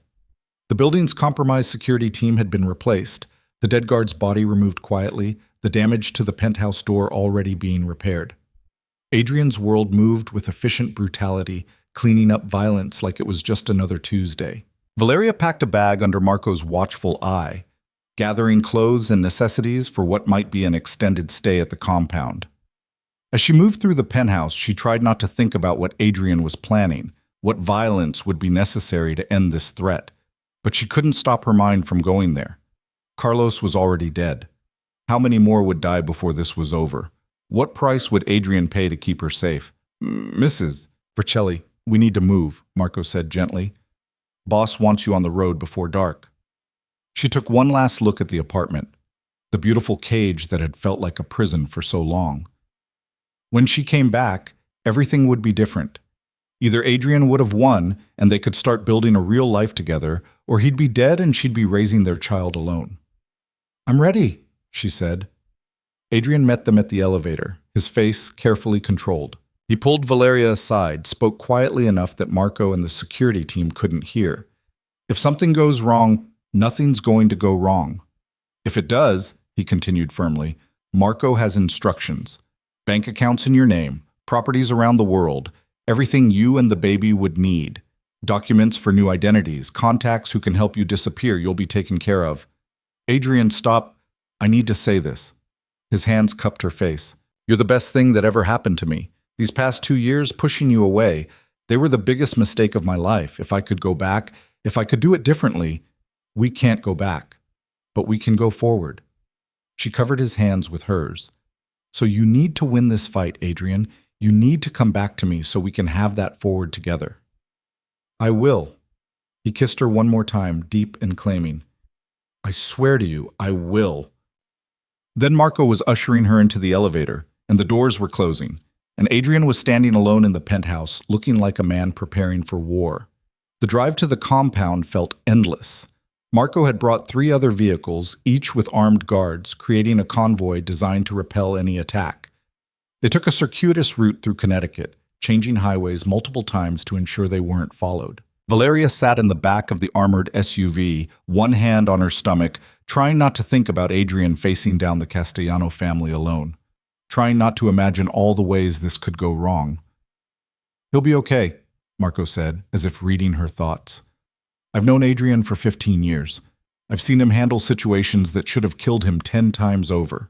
He's smart, he's ruthless, and he's fighting for you. That makes him more dangerous than Dante Castellano could possibly understand. He's one man against an entire family. He's one man with an empire behind him. And more importantly, he's got something worth fighting for now. That changes everything." They arrived at the compound as night fell, the mountain fortress lit up like a beacon in the darkness. The security team had been reinforced. She counted at least 20 guards, all heavily armed, all positioned strategically around the property. Inside, the warm great room felt less comforting than it had before. Now it just felt like a very nice prison, gilded bars designed to keep her safe while Adrian fought battles she couldn't see. Her clean phone buzzed with a message. "Arrived safely at command center. Operations beginning now. I love you." She typed back, "Stay safe, come home to us." The response was immediate, always. Valeria settled into the master suite, trying to find ways to pass the time. She tried reading, watching television, anything to distract her mind from imagining what Adrian was doing. But every hour that passed felt like an eternity. At midnight, her phone buzzed again. First operation successful. Castellano warehouse in Red Hook secured. 2 enforcers in custody being questioned. Relief flooded through her. He was okay. He was winning. At 4 a.m. Second target acquired. Dante's drug operation in Queens shut down. Assets seized. At 8 a.m. Financial accounts frozen. 3 more Castellano properties under our control. Dante's starting to realize he made a mistake. The messages continued throughout the day, each one marking another victory in Adrian's systematic destruction of the Castellano operations. It was brutal, efficient, and utterly ruthless, exactly what she'd expect from the man who'd built an empire from nothing. But there was still no word about Dante himself. The architect of this entire nightmare remained free, somewhere in the city, watching his power crumble. At 6 p.m., 36 hours after the attack on their penthouse, Valeria's phone rang. Not a text, an actual call. She answered immediately. "Adrian? It's over." His voice sounded exhausted but triumphant. "Dante Castellano just surrendered himself to me. He's agreed to leave New York permanently, dissolve his operations, and transfer everything to neutral parties. In exchange, I'm letting him and his brothers live." "You're letting them live?" She was surprised. She'd expected Adrian to demand blood for blood. "Killing them would start a war with Victor Castellano, and I don't need that. Not now, not with a family to protect." He paused. "Dante learned his lesson. He understands what happens when you threaten what's mine. That's enough. When are you coming back?" "Tomorrow. I need to finalize some things, make sure the surrender terms are ironclad. But then I'm coming home to you." Home. The word carried weight it never had before. "I'll be waiting," Valeria said. "Valeria, there's something else." Adrian's voice shifted, became uncertain in a way she'd never heard. "When this is all over, when things are safe, I want to do this right. The marriage, the family, all of it. I want us to start over, build something real." "We already are," she said softly. "Every day we choose each other, we're building something real. I love you. I love you too. Now finish what you started and come home." She hung up, pressed the phone to her chest, and finally let herself cry. Tears of relief, of fear released, of hope for the future they might actually get to have. Outside the window, dawn was breaking over the mountains, painting the sky in shades of gold and pink. A new day. A new beginning. And somewhere in New York City, Adrian Vercelli was finishing a war so that their family could finally have peace. Adrian arrived at the compound just before sunset the following day, and Valeria knew the moment his car pulled through the gates. She'd been watching from the window for hours, unable to focus on anything else, her entire body tense with anticipation and residual fear. When he walked through the door, she saw immediately that the war had taken its toll. Dark circles shadowed his eyes. His jaw was covered in 2 days of stubble, and there was a cut above his left eyebrow that hadn't been there before. But he was alive, whole. and when his eyes found hers across the room, the relief in them mirrored her own. "Hi," he said, the simple word carrying the weight of everything they'd been through. Valeria closed the distance between them, launching herself into his arms with enough force to make him stagger back. He caught her easily, holding her so tight she could barely breathe, his face buried in her hair. "You came back," she whispered against his chest. "I promised you I would." His voice was rough, exhausted. "It's over, Valeria. Really over. Dante signed everything this morning. He and his brothers are leaving New York tonight, permanently. Their operations have been dissolved. Their people absorbed into neutral territories. They'll never threaten us again." She pulled back enough to see his face, her fingers gentle as they traced the cut above his eyebrow. "What happened here?" "One of Dante's enforcers got lucky with a bottle before I got unlucky with my fist." A ghost of a smile crossed his face. "You should see the other guy." "Adrian? I'm fine. Tired, but fine." He kissed her forehead, then her nose, then finally her lips. A kiss that started gentle, but deepened into something desperate. Two people who'd come too close to losing everything, finding reassurance in each other's touch. When they finally broke apart, both breathing hard, Adrian rested his forehead against hers. "I need to shower, sleep for about 12 hours, and then we need to talk, really talk, about everything." "I'll be here," Valeria promised. She waited downstairs while he showered, making tea she didn't drink, trying to process the fact that the immediate danger had passed. Dante Castellano was gone. The surveillance equipment had been removed from their penthouse. The people who'd betrayed them were either dead or fled. They were safe. So why did she still feel like she was waiting for the other shoe to drop? Adrian reappeared an hour later, clean and wearing comfortable clothes, looking more human but still exhausted. He'd shaved, tended to the cut on his face, but the weariness went deeper than physical fatigue. "You should sleep," Valeria said when he joined her on the sofa. "I will, but first we talk." He took her hand, his thumb tracing circles on her palm. "These past few days, fighting to protect you and our baby, it made me realize something." "What?" "I've spent 2 years trying to keep you safe by pushing you away. And in those 2 years, I made you miserable, made myself miserable, and didn't actually protect you from anything. The moment real danger came, all my careful distance meant nothing. The Castellanos still found a way to threaten you." Valeria listened, seeing the self-recrimination in his eyes. "But when we worked together," Adrian continued, "when we trusted each other and fought as partners, that's when we actually won. You were right that first night when you said we needed to be honest with each other, even when honesty is dangerous. I should have trusted you with the truth from the beginning. You were trying to protect me. I was trying to control a situation that couldn't be controlled." His grip on her hand tightened. "I can't promise you that there won't be more threats. My world doesn't work that way. There will always be someone looking for an advantage, someone willing to target the people I love to get to me. But I can promise you that I'll never lie to you about it again. No more distance, no more protection through coldness. We face everything together." "Together," Valeria agreed. "But Adrian, that has to go both ways. You can't make unilateral decisions about what's best for me, for us. If we're partners, then we make choices as partners. Even when those choices put you in danger? Especially then." She placed his hand on her stomach, over the small life growing there. "Our child is going to grow up in your world whether we like it or not. They'll inherit your enemies along with your empire. We can't protect them from that reality by pretending it doesn't exist. But we can teach them to be strong, to be smart, to face danger with their eyes open." Adrian's eyes went soft as his palm spread across her belly. "You're going to be an amazing mother. And you're going to be an amazing father. If you stop trying to save everyone by sacrificing yourself." He laughed, the sound rusty but genuine. "When did you get so wise?" "When I spent 2 years married to someone who wouldn't talk to me. Gave me a lot of time to think." She shifted closer, tucking herself against his side. "So what happens now? Do we go back to the penthouse? Back to normal life?" "Eventually. But first I want to take some time. Just us. Away from the city. Away from the business. Let you recover from the stress. Let us figure out how to actually be married to each other." His hand continued its gentle exploration of her stomach. "And I want to completely restructure my security. What happened with the Castellanos showed me I've gotten sloppy, trusted the wrong people, relied on systems that could be compromised. What about your business, your operations?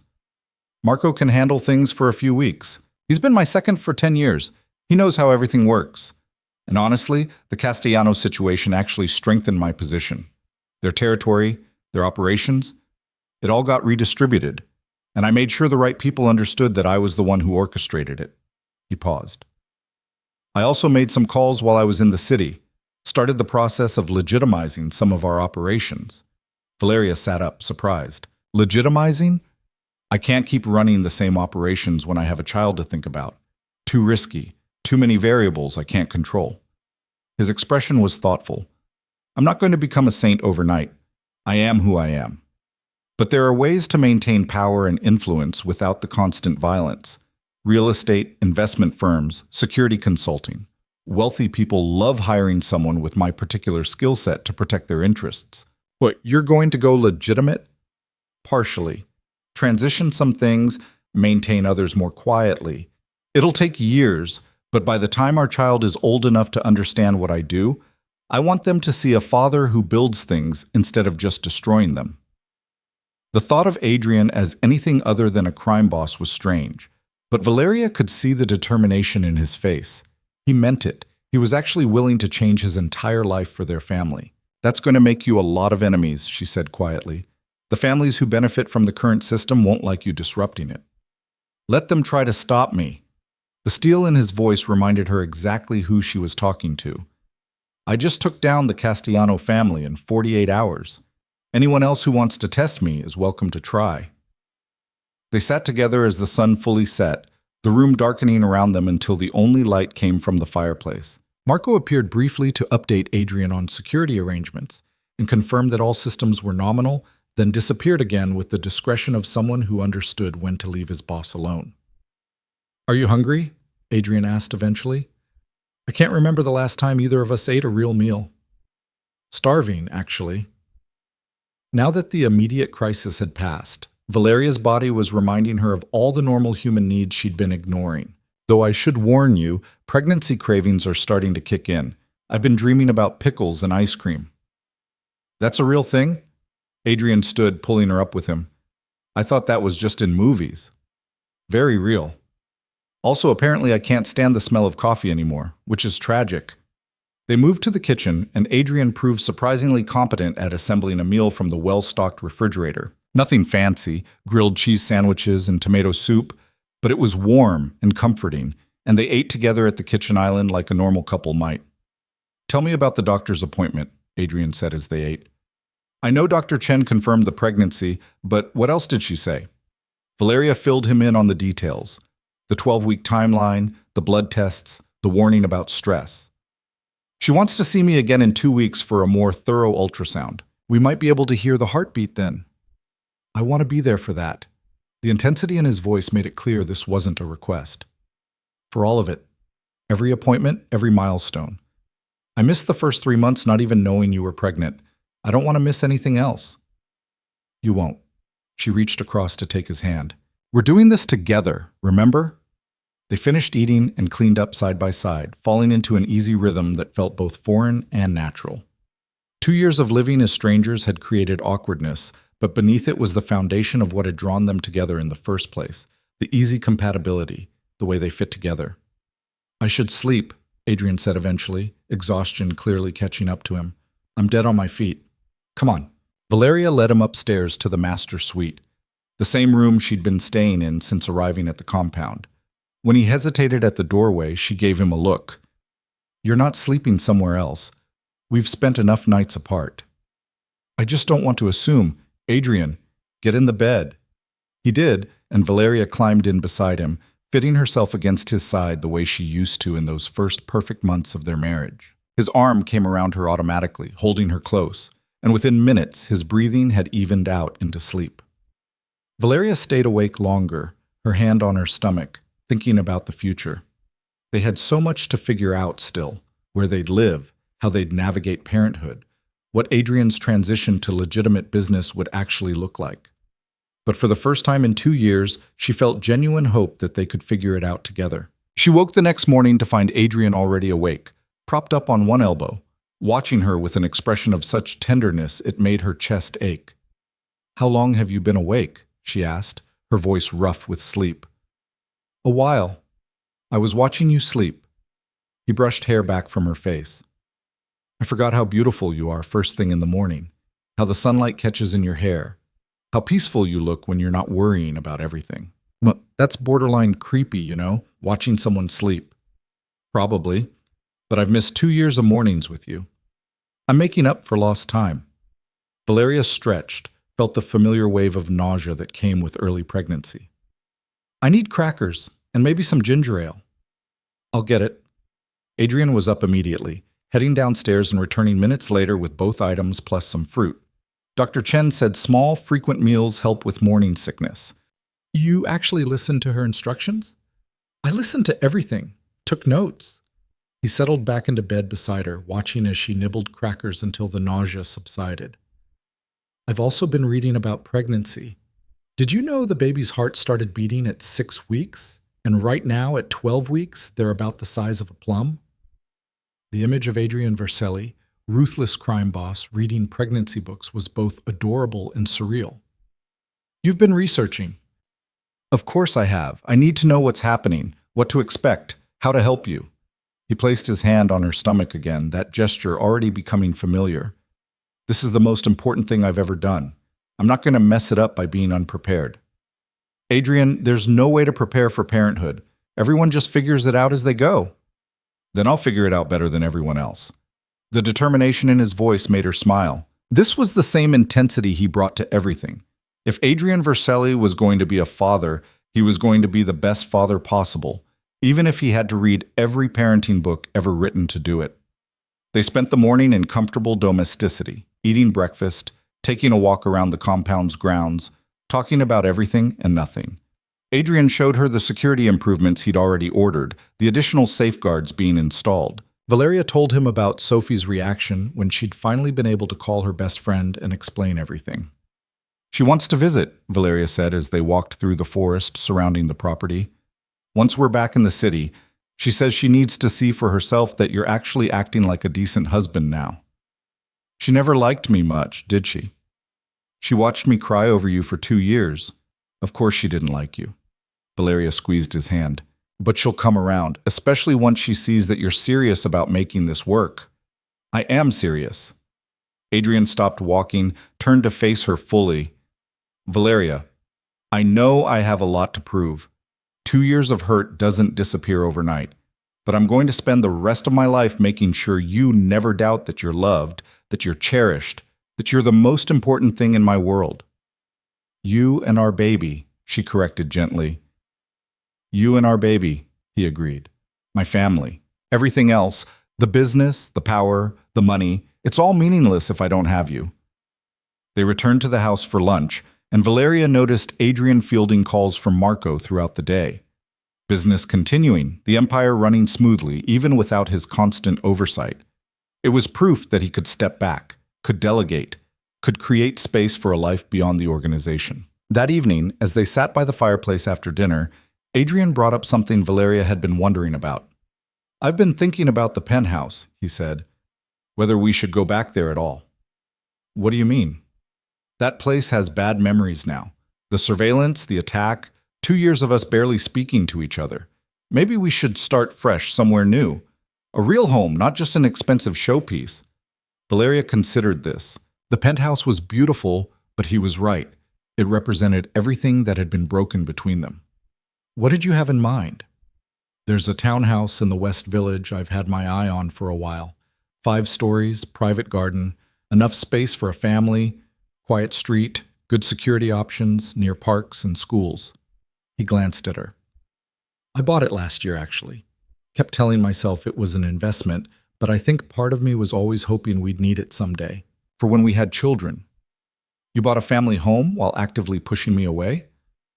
"I never stopped hoping you'd forgive me eventually, even when I thought it was impossible." His voice was quiet. "The house has been sitting empty. I'd like to show it to you, see if you can imagine us living there." "I'd like that." The idea of a fresh start, a home they chose together specifically for raising their child, appealed to her. When can we see it? Whenever you're ready to go back to the city. Marco says the penthouse has been swept clean. No more bugs, upgraded security, safe to return to. But there's no rush. We can stay here as long as you want. Valeria thought about it. The compound was safe, peaceful, isolated, but it was also Adrian's fortress, built for crisis situations, not everyday living. And she couldn't hide here forever. Let's go back this weekend, she decided. See the townhouse, start making plans. I want to begin building our real life together, not just hiding from danger. This weekend it is. They spent the next few days in the cocoon of the compound, slowly rebuilding the intimacy they'd lost. They talked for hours about everything. Adrian's childhood, Valeria's dreams before they met, what kind of parents they wanted to be. They cooked meals together, took long walks, sat by the fire in comfortable silence. They learned each other again, discovering who they'd become during the 2 years of distance. And slowly, carefully, they began rebuilding the physical connection too. Tentative touches that grew bolder, kisses that deepened. The night before they were set to return to the city, they made love for the first time since that desperate encounter 3 months ago, and it was different than it had ever been before. More honest, more vulnerable, more real. Afterward, lying tangled together in the darkness, Adrian's hand splayed protectively over her stomach. Valeria felt something she hadn't felt in years. Complete. They returned to Manhattan on Saturday morning, Marco driving them in an armored SUV with 2 security vehicles flanking them. The city felt different now, still vibrant and alive, but somehow less threatening. Or maybe she was just different, stronger, no longer the woman who'd felt invisible in her own marriage. Adrian took her straight to the West Village, pulling up in front of a beautiful brownstone on a tree-lined street. It was stunning, classic New York architecture with modern updates, the kind of place that felt like a home instead of a showpiece. "Ready?" Adrian asked, something nervous in his voice. They walked through together, and Valeria fell in love with every room. The main floor had an open kitchen and living area that flowed into the private garden. The second floor held a formal dining room and Adrian's study.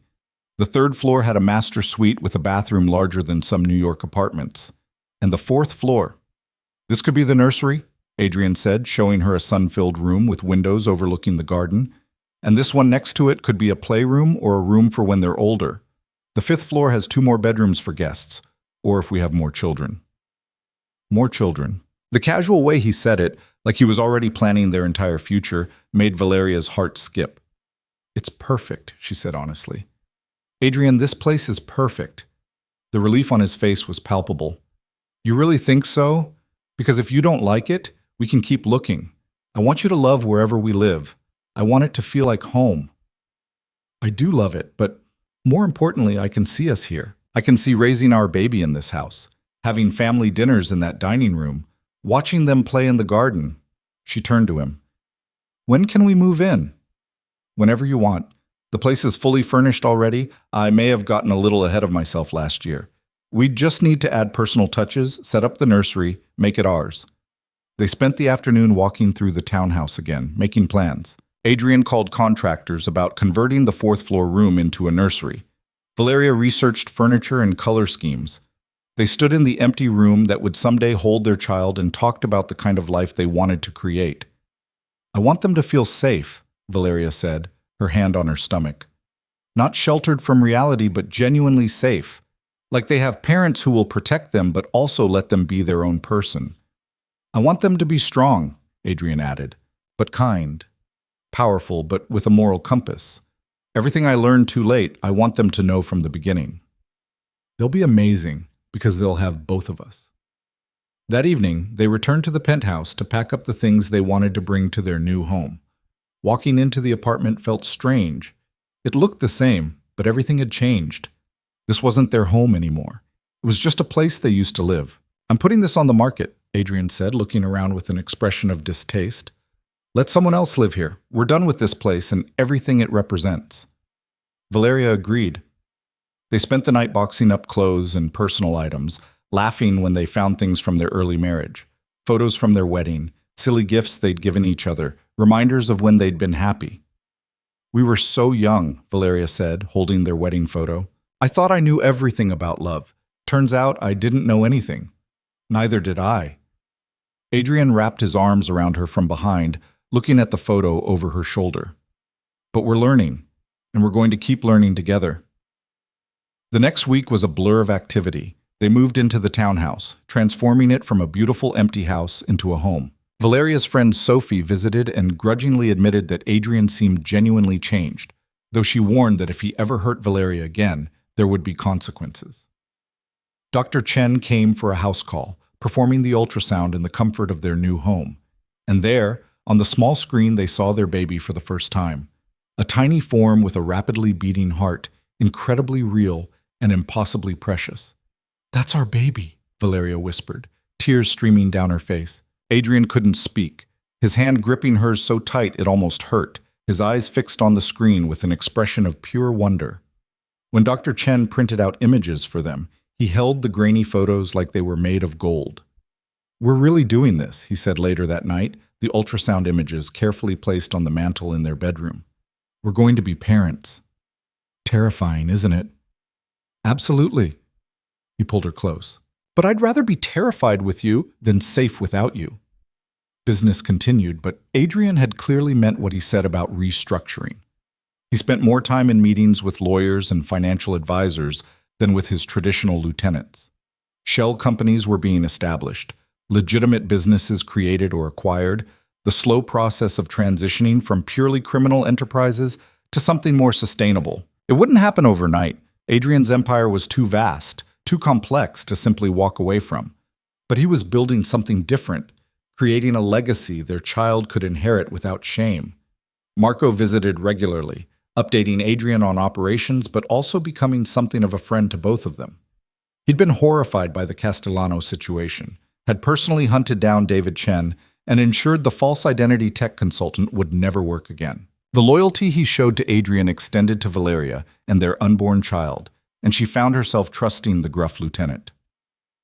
One evening, about 3 weeks after they'd moved into the townhouse, Valeria was in the nursery room they'd begun decorating. She'd picked a soft sage green for the walls, with white furniture and accents of natural wood. It was coming together beautifully, transforming from empty space into a place ready to welcome new life. Adrian found her there, standing in the middle of the room with her hand on her stomach, which was just beginning to show a small bump. "What are you thinking about?" he asked. "Everything. How much has changed in just a few weeks? How I went from planning to leave you to planning a nursery with you." She turned to face him.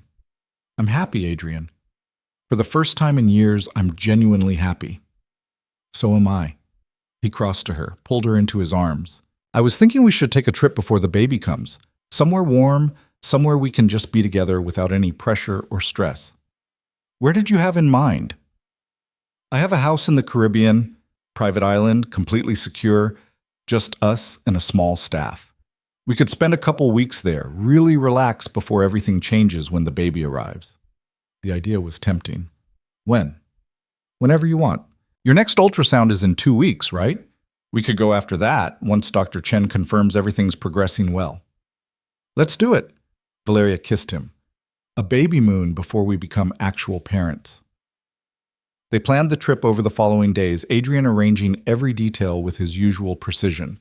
The island home had apparently been in his family for years, a place his father had used for truly private meetings. Now it would be where Adrian and Valeria spent their last weeks as just the two of them. The second ultrasound confirmed that everything was progressing perfectly. Their baby was growing on schedule, healthy and active. And this time, the ultrasound tech was able to give them information they'd been waiting for. "Do you want to know the sex?" she asked. Valeria looked at Adrian, saw the same anticipation she felt mirrored in his eyes. "Yes," they said simultaneously. The tech smiled. "Congratulations, you're having a daughter." "A daughter." Valeria's hand flew to her mouth, tears springing to her eyes. Adrian's expression went soft in a way she'd never seen before. Wonder and fear and love all mixed together. "A girl," he whispered. "We're having a girl." In the car ride home, Adrian was quieter than usual, his hand resting on Valeria's small bump. "What are you thinking?" she asked. "That I'm going to have a daughter who'll inherit my eyes and your stubbornness and probably wrap me around her little finger from day one." He smiled, but there was concern there too. And that I need to make absolutely sure the world I'm leaving for her is better than the one I inherited. You're already doing that. I need to do more. His jaw set with determination. I want her to be proud of her father, not ashamed. I want her to grow up strong and safe, and knowing she's loved unconditionally. She will, because she'll have both of us showing her that every single day. They flew to the Caribbean the following week, just the two of them, and a pilot Adrian trusted. The island was everything he'd promised. Pristine beaches, crystal clear water, a beautiful house designed for privacy and comfort. A small staff maintained the property, but gave them space, appearing only when needed. For 2 weeks, Adrian and Valeria existed in a bubble outside the real world. They spent mornings on the beach, afternoons exploring the island, evenings watching the sunset from their private deck. They talked about names for their daughter, about parenting philosophies, about their hopes and fears for the future. I want to name her after someone strong, Valeria said one evening as they watched stars emerge in the darkening sky. Someone who overcame obstacles and didn't let the world define her. What about Isabella? Adrian suggested. It means devoted to the divine. And Isabella of Castile was one of the most powerful rulers in history. Isabella Vercelli. Valeria tested it, liked the way it sounded. It's beautiful, strong but elegant. Like her mother. They made love often during those 2 weeks, reconnecting physically in ways they'd lost during their separation. Adrian was endlessly fascinated by the changes in Valeria's body, the way her breasts had grown fuller, the small bump of her belly, the way she seemed to glow with an inner radiance. "You're so beautiful like this," he murmured one night, his hands exploring her curves, carrying our daughter, building our family. "Even with stretch marks starting?" Valeria asked, self-conscious about the faint lines appearing on her stomach. "Especially with them. They're proof that you're creating life. They're perfect." On their last night on the island, they had dinner on the beach, a table set up in the sand, candles flickering in the warm breeze, the ocean providing a gentle soundtrack. As they finished eating, Adrian pulled out a small box. "I know we're already married," he said, opening it to reveal a stunning ring. Not the simple band he'd given her at their wedding, but something more elaborate, a diamond surrounded by smaller stones in a vintage setting. "But I want to do this right this time. No secrets, no distance, no protection through coldness. Just two people choosing each other, honestly and completely." He knelt in the sand, taking her hand. "Valeria Romano Vercelli, will you marry me again? Will you build a life with me, raise our daughter together, and let me spend every day proving that you're the best thing that ever happened to me?" Valeria was crying, laughing, overwhelmed by the gesture. "Yes, yes, of course, yes." He slipped the ring onto her finger beside the original band, then stood to kiss her as waves lapped at the shore and stars wheeled overhead. They flew back to New York the next day, tanned and relaxed and more united than they'd ever been. The townhouse welcomed them home, and Valeria realized with surprise that it truly felt like home now. Not just a beautiful house, but the place where they were building their life together. Over the following weeks, they settled into a rhythm. Adrian continued transitioning his business operations, spending less time on criminal enterprises and more on legitimate ventures. Marco reported that the restructuring was going smoothly, that the other families were watching carefully but not interfering. Adrian's handling of the Castellano situation had sent a clear message. He was still dangerous, still someone to be respected and feared. Valeria's pregnancy progressed beautifully. The morning sickness faded, replaced by the second trimester energy everyone had promised. She started preparing the nursery in earnest, picking out furniture and decorating with an excitement she'd never expected to feel. Sophie became a regular visitor, bringing baby clothes and advice, and gradually warming to Adrian as she saw how devoted he was to Valeria. Other friends followed, people Valeria had drifted away from during the lonely years of her marriage, and the townhouse filled with life and laughter. One evening in late autumn, when Valeria was almost 6 months pregnant and showing noticeably, she found Adrian in his study looking at financial reports. "What are you working on?" she asked, settling into the chair across from his desk. "Finalizing the transfer of our offshore accounts into legitimate trusts. Making sure everything is properly documented so that when Isabella inherits, it's all clean." He looked up. "I'm also establishing a foundation. using some of the wealth I've accumulated over the years to actually do good. Education programs, support for families affected by violence, that kind of thing. Valeria was touched. That's beautiful, Adrian. It's practical. I can't undo all the harm I've caused over the years, but I can try to balance the scales a little. He came around the desk to kneel in front of her chair, his hands on her swollen belly. I want Isabella to inherit more than just money and property. I want her to inherit a legacy of someone who changed, who tried to be better. Their daughter kicked against his palm as if in agreement, and Adrian's face lit up with that expression of wonder that appeared whenever he felt their baby move. She's strong, he said, already making her presence known. Takes after both of us. As the months progressed toward Valeria's due date, they finalized preparations. The nursery was complete, a beautiful sage green room with a white crib, a comfortable rocking chair, shelves already filling with books Adrian had been buying. Dr. Chen had them on speed dial, ready to attend the birth whenever Isabella decided to make her appearance. Adrian had become almost comically protective as Valeria's stomach grew larger. He insisted on helping her with everything, hovering whenever she walked downstairs, monitoring what she ate to make sure she was getting proper nutrition. It was endearing and occasionally annoying, but Valeria understood the fear beneath it. He'd almost lost them both to the Castellanos. Now that they were safe, he was determined not to lose them to anything else. One night in early spring, when Valeria was 8.5 months pregnant and feeling like she might pop at any moment, she woke to find Adrian not beside her. She found him in the nursery, sitting in the rocking chair, staring at the empty crib with an expression of such tenderness it made her heart ache. "Couldn't sleep?" she asked from the doorway. He looked up, not startled by her presence, just thinking about how much is about to change. In a couple weeks, there will be a baby in that crib. Our daughter, a whole person we're responsible for creating and shaping and protecting. Scary, isn't it? Terrifying. He smiled, but also amazing. I spent so many years convinced I'd never have this.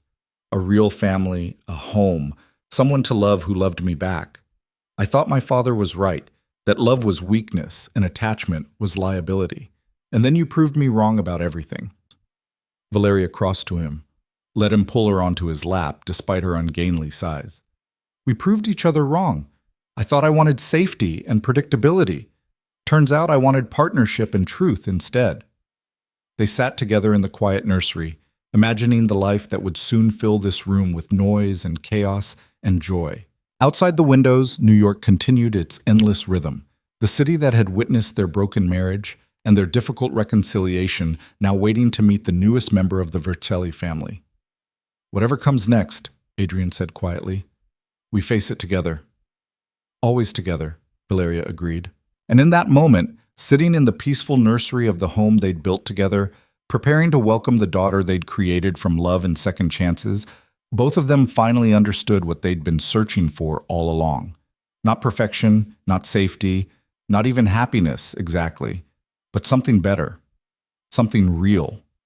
A family built on honesty and trust and the determination to keep choosing each other, no matter how hard things got. The life they'd almost lost by trying too hard to protect it. The life they'd saved by finally learning to fight for it together. Isabella Rose Vercelli arrived 3 days before her due date, at 2 a.m. on a rainy April night that turned the streets of New York into rivers of light and shadow. Valeria's water broke while she was reaching for a glass of water in the kitchen, and the sudden rush of fluid was followed immediately by a contraction strong enough to make her gasp. Adrian, who'd been sleeping lightly for weeks in anticipation of this moment, appeared at her side before she could even call his name. "It's time?" he asked, already moving into action mode, his hand steady on her back even though she could see the fear flickering in his eyes. "It's time," Valeria confirmed, breathing through another contraction. "But don't panic. First babies take a while. We have time to—" Another contraction cut her off, stronger than the first, and Adrian's eyes went wide. That was less than 2 minutes between contractions. That's not normal for early labor. "Since when are you an expert?" "Since I read 12 books on childbirth and memorized every possible complication." He was already calling Dr. Chen, giving her rapid updates while simultaneously helping Valeria toward the door. "She says we need to get to the hospital now. Some babies come fast." The drive to the private hospital where Dr. Chen had privileges was tense and surreal. Rain hammered against the windshield while Adrian navigated through empty streets with one hand on the wheel and one hand gripping Valeria's.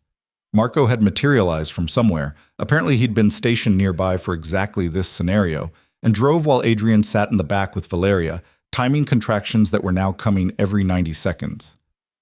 "This is happening too fast," Valeria panted, fear creeping into the excitement. "Something's wrong." "Nothing's wrong," Adrian said firmly, though his voice was tight with worry. "Some labors just progress quickly. Dr. Chen will be there. Everything's going to be fine." But when they reached the hospital and Dr. Chen examined Valeria, her expression became serious. "You're already 8 centimeters dilated. This baby is coming very soon, and she's in a hurry." The next hour was a blur of pain and pressure, and Adrian's voice in her ear, steady and calm, even when Valeria was certain she was going to break in half. Dr. Chen moved with efficient precision.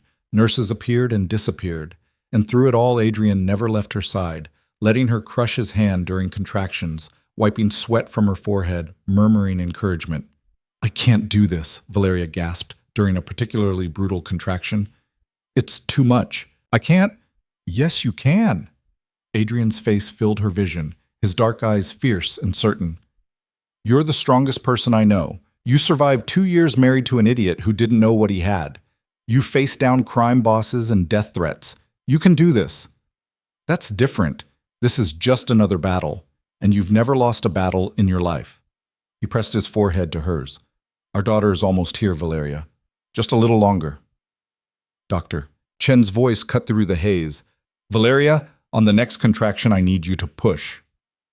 What followed was the hardest physical work of Valeria's life, pushing through pain that seemed impossible to endure, drawing on reserves of strength she didn't know she had. Adrian counted through each push, his voice the anchor that kept her grounded when the pain threatened to sweep her away completely. And then, after what felt like both hours and seconds, a different sound filled the room, the sharp, indignant cry of a newborn baby.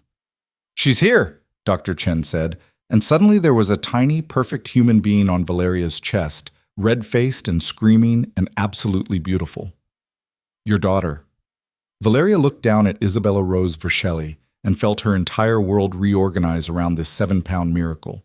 Dark hair plastered to a perfectly round head, eyes squeezed shut against the brightness of the world, tiny fists waving in outrage at being ejected from her warm cocoon. "Hi, baby girl," Valeria whispered, tears streaming down her face. "Hi, Isabella. We've been waiting for you." She looked up to share the moment with Adrian and found him frozen, staring at their daughter with an expression of such overwhelming emotion that it transformed his entire face. The ruthless crime boss had vanished completely, replaced by a man utterly undone by love. "Adrian?" Valeria said softly. He reached out with shaking hands, touching Isabella's tiny fingers with a reverence usually reserved for sacred things. When their daughter's hand closed reflexively around his finger, Adrian made a sound somewhere between a laugh and a sob. "She's perfect," he whispered. "Valeria, she's absolutely perfect." "Do you want to hold her?" Dr. Chen asked after the nurses had cleaned Isabella up and wrapped her in a soft blanket. Adrian looked terrified. "What if I drop her?" "You won't drop her." Valeria smiled through her exhaustion. "Come here." Dr. Chen showed him how to support Isabella's head, how to cradle her securely in his arms. Adrian took his daughter with the same intense focus he brought to everything, his large hands gentle as they cradled her small body. Isabella had stopped crying, her eyes opening to stare up at her father with that unfocused newborn gaze. "Hello, Isabella," Adrian said quietly. "I'm your father. And I promise you, I promise, that I will spend every day of my life making sure you know you're loved, that you're safe, that you can be whoever you want to be without fear." Watching them together, Valeria felt something settle into place inside her. This was what everything had been leading to, not just the pregnancy and labor, but the entire journey of their marriage. The pain and separation and hard-won reconciliation had all been necessary to bring them to this moment, ready to be the parents Isabella deserved. They stayed in the hospital for 2 days while Valeria recovered and they learned the basics of caring for their daughter. Isabella was a good baby, aside from her tendency to scream bloody murder when her diaper was wet. Adrian took to fatherhood with the same intensity he brought to everything else. carefully studying the nurse's demonstrations and practicing diaper changes until he could do them perfectly. Marco visited, bringing flowers and a stuffed bear larger than the baby herself, his weathered face softening when he held Isabella for the first time. "She's got your eyes, boss," he said, "and probably your stubbornness." "She's going to rule the world someday," Adrian said with complete certainty. "Look at that grip. She knows what she wants." Sophie came by with an armload of baby clothes and barely concealed tears, holding Isabella and whispering fierce promises about being the best auntie ever. Other friends followed, filling the hospital room with flowers and laughter and congratulations. But when visiting hours ended and they were finally alone, just Adrian, Valeria, and Isabella in the quiet room, the reality of their new life finally sank in. "We're parents," Valeria said, watching Isabella sleep in the clear bassinet beside her bed. "We're parents," Adrian echoed, sounding both awed and terrified. "What if we mess it up?" "We probably will, sometimes." He reached over to take her hand. "But we'll mess it up together, and we'll figure it out together. And Isabella will grow up knowing she's loved even when we make mistakes." Taking Isabella home was both exciting and nerve-wracking. The townhouse had been prepared for weeks, but somehow the presence of an actual baby made everything feel different. The nursery they'd so carefully decorated now held a real child. The quiet home they'd built together was about to become much noisier. Adrian drove home at approximately 15 miles per hour, treating every bump in the road like a catastrophe. Marco followed in a second car. Security tightened despite the fact that the Castellano threat had been permanently neutralized. Some protective instincts ran too deep to ever fully relax. That first night at home tested everything they thought they knew. Isabella cried every 2 hours, wanting to be fed, changed, held, comforted. Valeria was exhausted from labor and recovery, her body aching and foreign. Adrian stumbled through diaper changes and bottle preparations with the determination of someone learning a new language. At 4 in the morning, Valeria found him in the nursery, walking Isabella in slow circles while singing something that might have been a lullaby but sounded more like an Italian folk song. "I didn't know you could sing," she said from the doorway.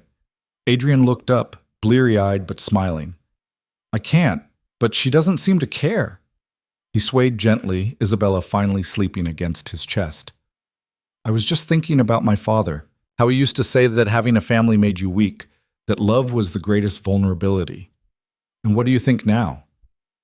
"I think he was wrong about everything." Adrian looked down at Isabella's sleeping face. "This, holding our daughter, knowing you're both safe and healthy. This is the strongest I've ever felt. Like I could take on the entire world if it meant protecting you two."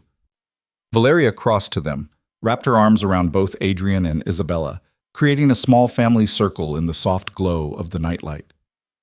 "We're going to be okay, aren't we? All 3 of us." "Better than okay?" Adrian kissed the top of her head. "We're going to be extraordinary." The first weeks of parenthood were a chaotic blur of sleepless nights, endless diaper changes, and the steep learning curve of understanding what different cries meant. Valeria's body slowly healed from labor while her heart expanded in ways she hadn't known were possible. Adrian threw himself into fatherhood with characteristic intensity, reading every baby development book he could find and treating Isabella's care like a mission to be mastered. They had help, of course. A nanny came during the day to give them breaks, and Dr. Chen visited regularly to check on both Valeria and Isabella's progress. But the nights were just the 3 of them, learning to be a family in the quiet hours when the rest of the world slept. One particularly difficult night, when Isabella refused to sleep no matter what they tried, Valeria found herself crying from sheer exhaustion in the hallway outside the nursery. Adrian emerged moments later, found her there, and simply held her while Isabella's cries continued in the background. "I don't know what she needs," Valeria sobbed. "I fed her, changed her, burped her, rocked her, and she's still crying. What if something's wrong? What if I'm a terrible mother?" "You're not a terrible mother. You're an exhausted mother, which is completely normal." Adrian wiped tears from her face. "Let me try something." He went back into the nursery, and Valeria heard his voice, that deep, commanding tone that made grown criminals nervous, speaking softly to their daughter. "Isabella Rose Vercelli, this is your father speaking. I know you're upset about something, and I wish I could understand exactly what you need. But here's the thing, Bambina. Your mother is exhausted, and she's been taking care of you all day. so I need you to work with me here." To Valeria's amazement, Isabella's cries quieted to whimpers. Adrian continued talking, his voice a low rumble that somehow seemed to soothe their daughter. "That's better. Now let's figure this out together. Are you hungry? No? Uncomfortable? Maybe you're just feeling a little overwhelmed. I get that. The world is very big and very new, and sometimes it all feels like too much."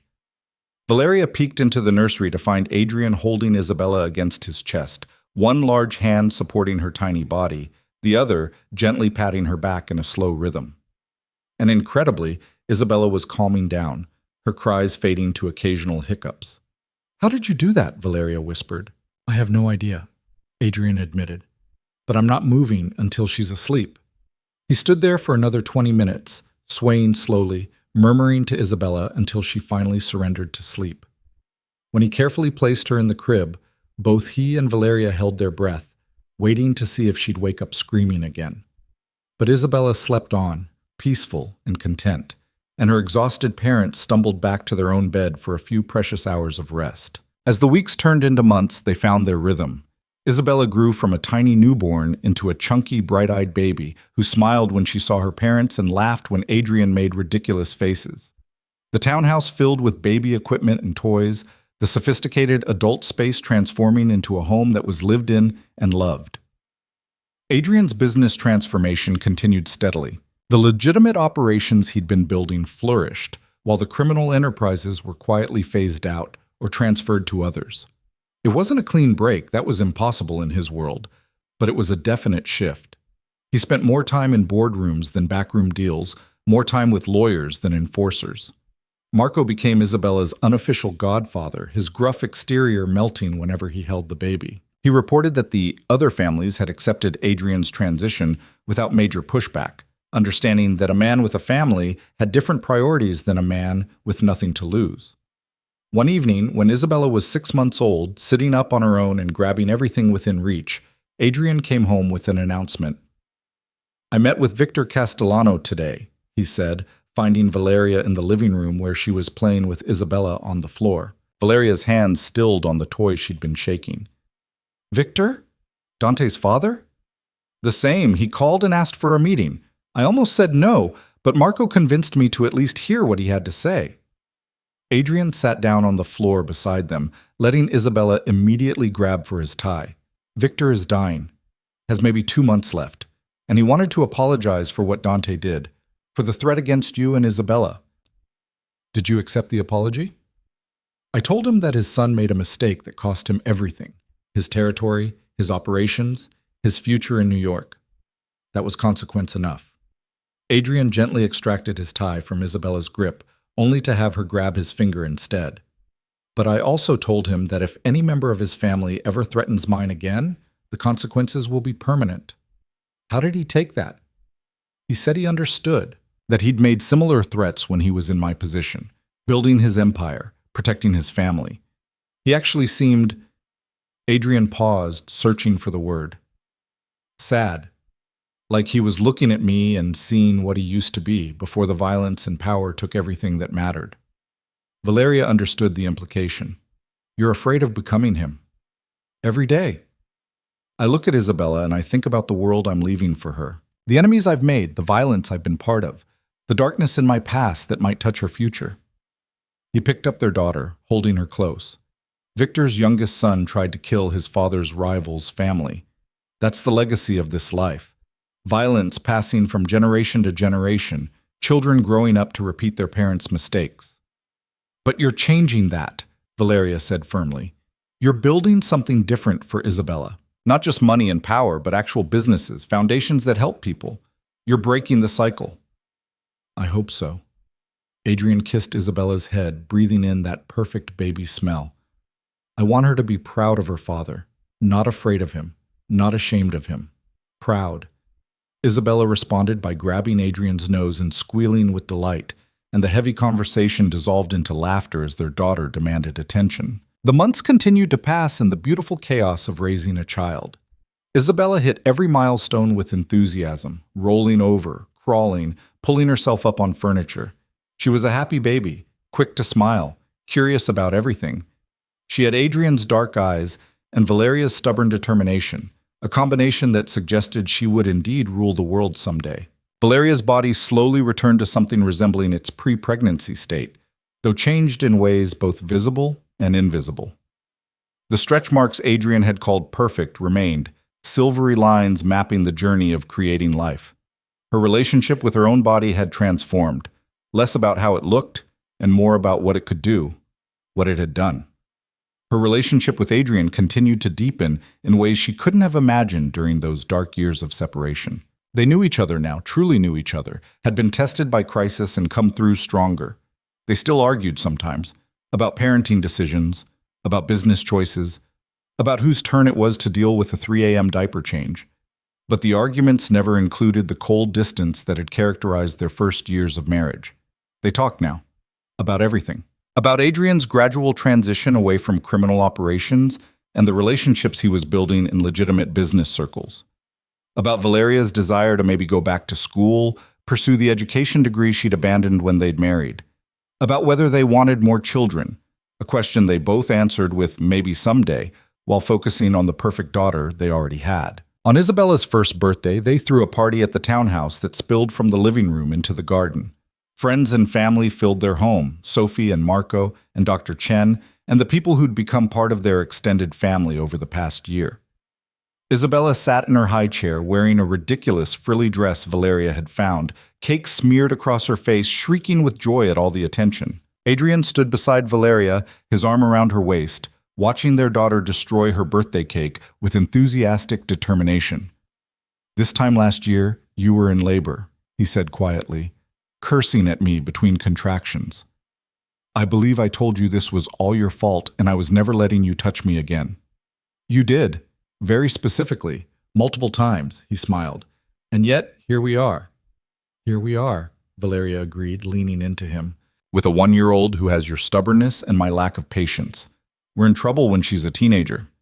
We'll handle it together, just like we handle everything else." Later that night, after the guests had left and Isabella was asleep in her crib, exhausted from all the excitement, Adrian and Valeria stood in the nursery doorway watching their daughter sleep. "I've been thinking about something," Adrian said. "About what happens next, long term." "What do you mean?" "By the time Isabella is old enough to understand what I do, I want to be completely legitimate. No criminal operations, no questionable activities, just businesses that I can explain to her without shame." He turned to face Valeria. "Which means I need to accelerate the transition, make harder choices, probably burn some bridges with people who've been useful to me over the years." "That sounds dangerous." "Less dangerous than having Isabella grow up and discover her father runs a criminal empire." His voice was firm. "I'm 36 years old. I have maybe 20 years of active work left before I should probably retire. I want to spend those 20 years building something I can hand to her with pride, not guilt." Valeria considered this. "What would that look like?" "The Vercelli Foundation expanding, doing real good in communities that need it. The real estate portfolio growing through legitimate acquisitions. The security consulting firm serving corporations and wealthy families. The investment funds operating legally and ethically." He ran a hand through his hair. "It means walking away from probably 60% of my current operations, taking a massive financial hit, making enemies of people who've relied on those operations. But keeping your soul," Valeria finished, "and giving Isabella a father she can be proud of." "Exactly." She turned to face him fully. "Then do it. Whatever you need to do, however hard it is, do it. Because you're right. Isabella deserves to grow up knowing her father is someone who builds things, not destroys them. It's going to take years. There's no quick way to untangle everything. We have years." Valeria took his hand, "and we'll face them together, just like we've faced everything else." Over the next 3 years, Adrian systematically dismantled the criminal side of his empire. It was delicate, dangerous work. Convincing or forcing longtime associates to take over operations he was abandoning, negotiating treaties with rival families, ensuring that his withdrawal didn't create a power vacuum that would lead to violence. There were threats, of course, people who saw his transition as weakness, who tried to take advantage of what they perceived as vulnerability. But Adrian handled each challenge with the same ruthless intelligence that had built his empire in the first place, proving that going legitimate didn't mean going soft. The Vercelli Foundation grew into a significant force, funding education programs, supporting families in crisis, providing resources to communities devastated by the same violence Adrian had once participated in. It was his way of balancing the scales, of trying to do more good than the harm he'd caused over the years. Isabella grew from a toddler into a bright, energetic 4-year-old who talked constantly and asked questions about everything. She started attending a prestigious preschool where the other parents had no idea that the charming, attentive father at drop-off had once been one of New York's most feared crime bosses. She looked like both her parents, Adrian's dark eyes and hair, Valeria's bone structure and smile, but her personality was entirely her own, confident without being arrogant, curious without being reckless, kind but capable of standing up for herself. She adored her father and had him completely wrapped around her little finger, but she also respected her mother's firm boundaries. Valeria had gone back to school when Isabella turned 2, pursuing her teaching degree part-time while managing their home and occasionally helping with foundation work. It was exhausting but fulfilling, giving her an identity beyond wife and mother, allowing her to build toward her own future. Their marriage continued to strengthen through the years. They'd learned how to fight fairly, how to apologize sincerely, how to support each other through stress and exhaustion and the endless chaos of raising a child. The passion that had drawn them together in the beginning had matured into something deeper, partnership built on respect and trust, and the determination to keep choosing each other every single day. On their 7th wedding anniversary, Adrian surprised Valeria with a trip back to the Caribbean island where they'd spent their baby moon. Isabella stayed with Sophie for the weekend while they flew south to the private paradise where they'd reconnected years before. Walking on the beach at sunset, Valeria realized how much had changed since their first visit to this place. Then, she'd been pregnant and uncertain, tentatively rebuilding trust with a man who'd broken her heart. Now she was confident and secure, married to someone who'd proven his commitment through action, not just words. "What are you thinking about?" Adrian asked, his hand warm in hers. "How far we've come. How different everything is from those first terrible years. Do you ever regret it? Staying with me instead of leaving like you'd planned?" Valeria stopped walking, turned to face him. The sunset painted the sky in brilliant oranges and pinks, the same colors that had surrounded them when he'd proposed on this beach years ago. "Not once," she said honestly. "It was hard, rebuilding what was broken. But Adrian, what we have now, this marriage, this family, this life we've built together, it's stronger than anything we could have had if we hadn't gone through all that pain. We earned this, we fought for it, and that makes it mean something." He pulled her close, kissed her with the kind of passion that still made her pulse race, even after 7 years together. "I love you. I loved you when I was too much of a coward to show it, and I love you now when I finally know how to do it right. I love you too, all of you, the darkness and the light, the crime boss and the businessman, the fierce protector and the gentle father, every part of you." They made love that night in the beach house, reconnecting in the way they'd learned to over the years, with honesty and passion and the deep familiarity of two people who knew each other's bodies as well as their hearts. Later, lying tangled together in the moonlight, Adrian's hand traced lazy patterns on her skin. "I want to tell you something," he said quietly. "Next month, I'm officially closing the last of the criminal operations. Everything that's left, the gambling, the protection rackets, the money laundering, it's all being transferred to neutral parties or shut down completely." Valeria propped herself up on her elbow to look at him. "Everything?" "Everything. By Isabella's 5th birthday, I'll be completely legitimate. No more shadows, no more illegal activities. Just the businesses and the foundation and the clean life we've been working toward. How does that feel?" "Terrifying," he smiled. "Also liberating. I've been building toward this for years, but actually doing it, actually walking away from the power and control I've had for so long, it's strange. I keep waiting to feel like I'm making a mistake." "And do you?" "No. Every time I see Isabella, every time I think about the life we're building, I know I'm making the right choice." He pulled Valeria back down against his chest. "My father spent his whole life accumulating power and died alone and bitter. I'd rather have less power and more life." They flew home the next day, refreshed and reconnected, ready to face whatever came next. Isabella greeted them with enthusiastic hugs and a detailed report of everything she'd done with Aunt Sophie, chattering nonstop while they unpacked. The transition Adrian had described happened over the following months with surprising smoothness. The criminal enterprises were transferred or closed, the legitimate businesses expanded, and slowly but surely the Vercelli name became associated with philanthropy and success rather than fear and violence. There were adjustments, of course. Adrian's income dropped initially without the illegal operations, though the legitimate businesses were profitable enough to maintain their lifestyle. Some old associates disappeared from their lives, replaced by new relationships built on legal foundations. The constant low-level danger that had characterized Adrian's world faded, replaced by ordinary concerns about school enrollment and business competition. Isabella's 5th birthday party was held in the townhouse garden, 50 children running wild while their parents socialized, and the birthday girl presided over everything like a tiny empress. Watching her daughter command attention and organize the other children into elaborate games, Valeria saw both herself and Adrian reflected.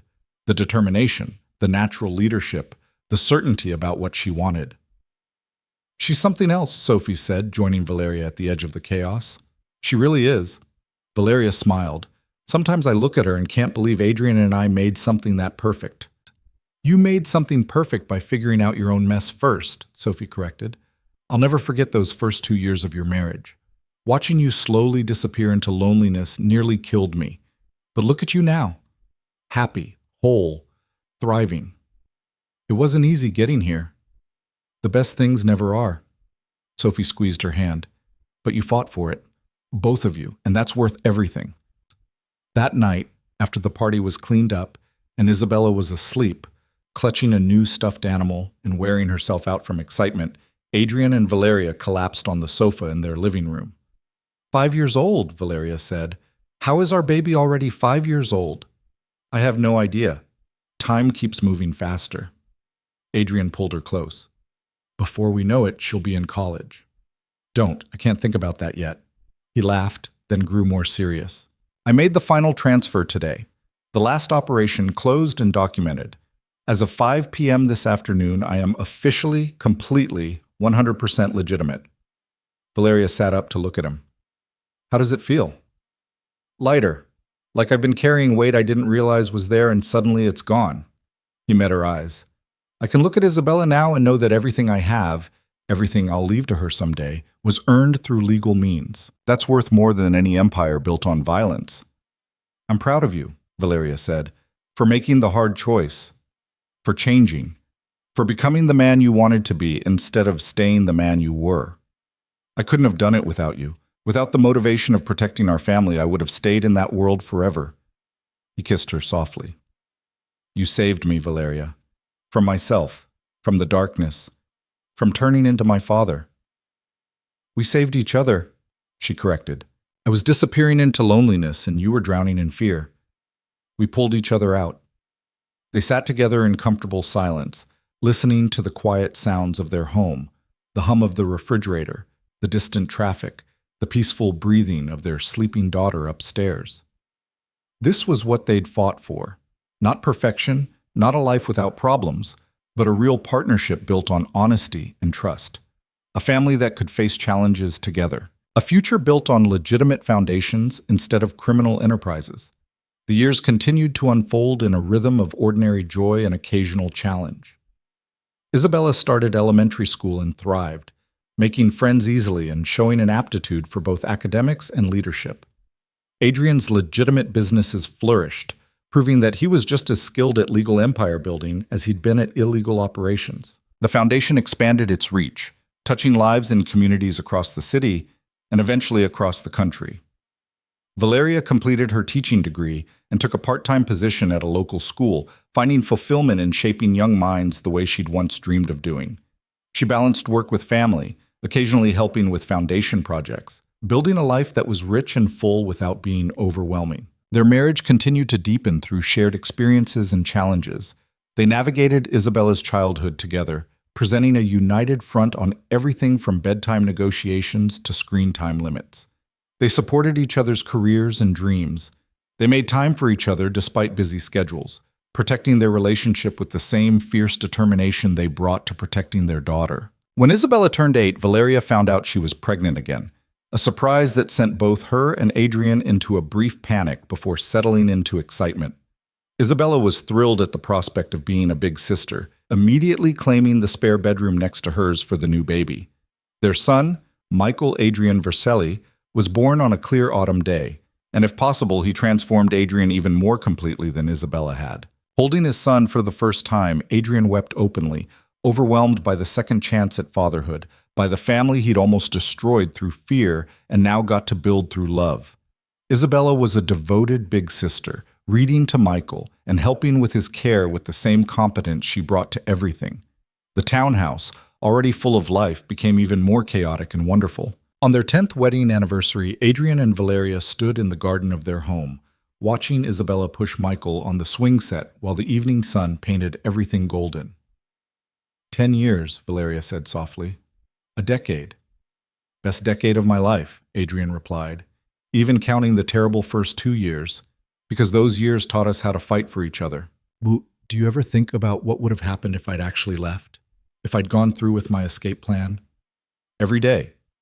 And every day I'm grateful you didn't, or that fate intervened with our daughter before you could. He turned to face her. I think about the man I was then, so convinced that pushing you away would keep you safe, so terrified of losing you that I nearly lost you anyway. And then I look at the man I am now, and I barely recognize him. You were always this man, Valeria said. You just needed the courage to show it. And you gave me that courage. As you and Isabella and Michael, you're the reason I became someone worth being. They watched their children play, Isabella's laughter ringing out as Michael squealed with delight. This was their legacy, not money or power or criminal empires, but two beautiful, loved children growing up in a home filled with honesty and affection. The next years brought the ordinary challenges of raising 2 children, managing careers, maintaining a marriage through the chaos of family life. There were disagreements and stresses, moments when exhaustion made everyone short-tempered, times when parenting felt overwhelming. But there was also joy. So much joy. First days of school and lost teeth and bedtime stories. Family dinners around the table in the townhouse dining room. Vacations to the Caribbean island that had become their family tradition. Quiet moments stolen between Adrian and Valeria, reminding each other why they'd fought so hard to build this life. Isabella grew into a confident, intelligent girl who wanted to change the world. Michael became a sweet, thoughtful boy who adored his big sister and showed early signs of his father's strategic mind. Both children knew they were loved unconditionally, knew that their parents were partners who respected each other, knew that family meant standing together through everything. Neither child knew the full truth about their father's past. That would come later, when they were old enough to understand the complexity of redemption and change. For now, they knew Adrian as a businessman who ran successful companies and a foundation that helped people, a father who showed up for every school event and read bedtime stories and taught them to be strong but kind. On Isabella's 13th birthday, Adrian found himself watching his daughter hold court at her party, surrounded by friends, completely at ease in her own skin. She looked so much like Valeria at that age, beautiful and confident and utterly herself. She's going to be fine, Valeria said, joining him. I can see you worrying about teenage years and boys and all the things that could go wrong, but Isabella is smart and strong. We raised her right. I know, I just remember being 13 and knowing everything and being completely wrong about most of it. Then we'll be here to help her navigate when she's wrong, the same way we navigate our own mistakes. Valeria slipped her hand into his. We're not perfect parents, but we're honest ones, and we love our children fiercely, and that's enough. Michael appeared at their side, tugging on Adrian's sleeve. Dad, can we go swimming tomorrow? Isabella says she'll teach me to dive. Of course we can, Adrian said, ruffling his son's hair. Anything you want. As Michael ran off to tell his sister, Valeria laughed. You're such a pushover with them. I know, I can't help it. They asked me for something, and I remember growing up with a father who was cold and distant and demanding, and I just want to give them everything he never gave me. As long as everything includes boundaries and discipline along with love and support. It does. I promise. I may be a pushover, but I'm not raising spoiled brats. They stood together, watching their children, surrounded by the life they'd built from broken pieces and second chances. The townhouse around them was filled with memories. First steps taken, words spoken, tears dried, laughter shared. Every room held a story of their family becoming itself. That night, long after the party ended and both children were asleep, Adrian and Valeria sat in their bedroom, the same room where they'd made love and fought and cried and laughed over 13 years of marriage. "Do you remember the night we met?" Adrian asked. "You served me coffee and made some smart remark about me looking too serious. And you asked when my shift ended, completely confident I'd say yes." Valeria smiled at the memory. "I thought you were arrogant." "I was arrogant. I was also completely smitten with you from the first moment.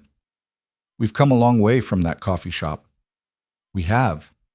He pulled her close. "Through darkness and light, crisis and calm, mistakes and redemption. And I'd do it all again, every painful moment, because it led us here." "To a life neither of us could have imagined," Valeria agreed. "To a family we almost didn't get to have." "To each other," Adrian finished. "Against all odds, despite all my mistakes, we found our way to each other." They made love that night with the familiarity of 13 years together and the passion of two people who never stopped choosing each other. Afterward, lying in each other's arms, Valeria felt the same completeness she'd discovered the night Isabella was born, the sense that this was exactly where she was meant to be.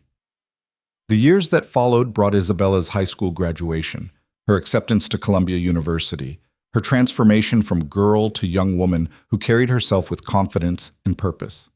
Michael grew into a thoughtful teenager who played piano and volunteered at the Foundation's community programs. The townhouse saw celebrations and sorrows, victories and setbacks, the ordinary chaos of a family living fully. Adrian's businesses continued to thrive, his reputation as a savvy but ethical businessman growing. The Foundation became his true legacy, touching thousands of lives through education programs, family support services, and community development.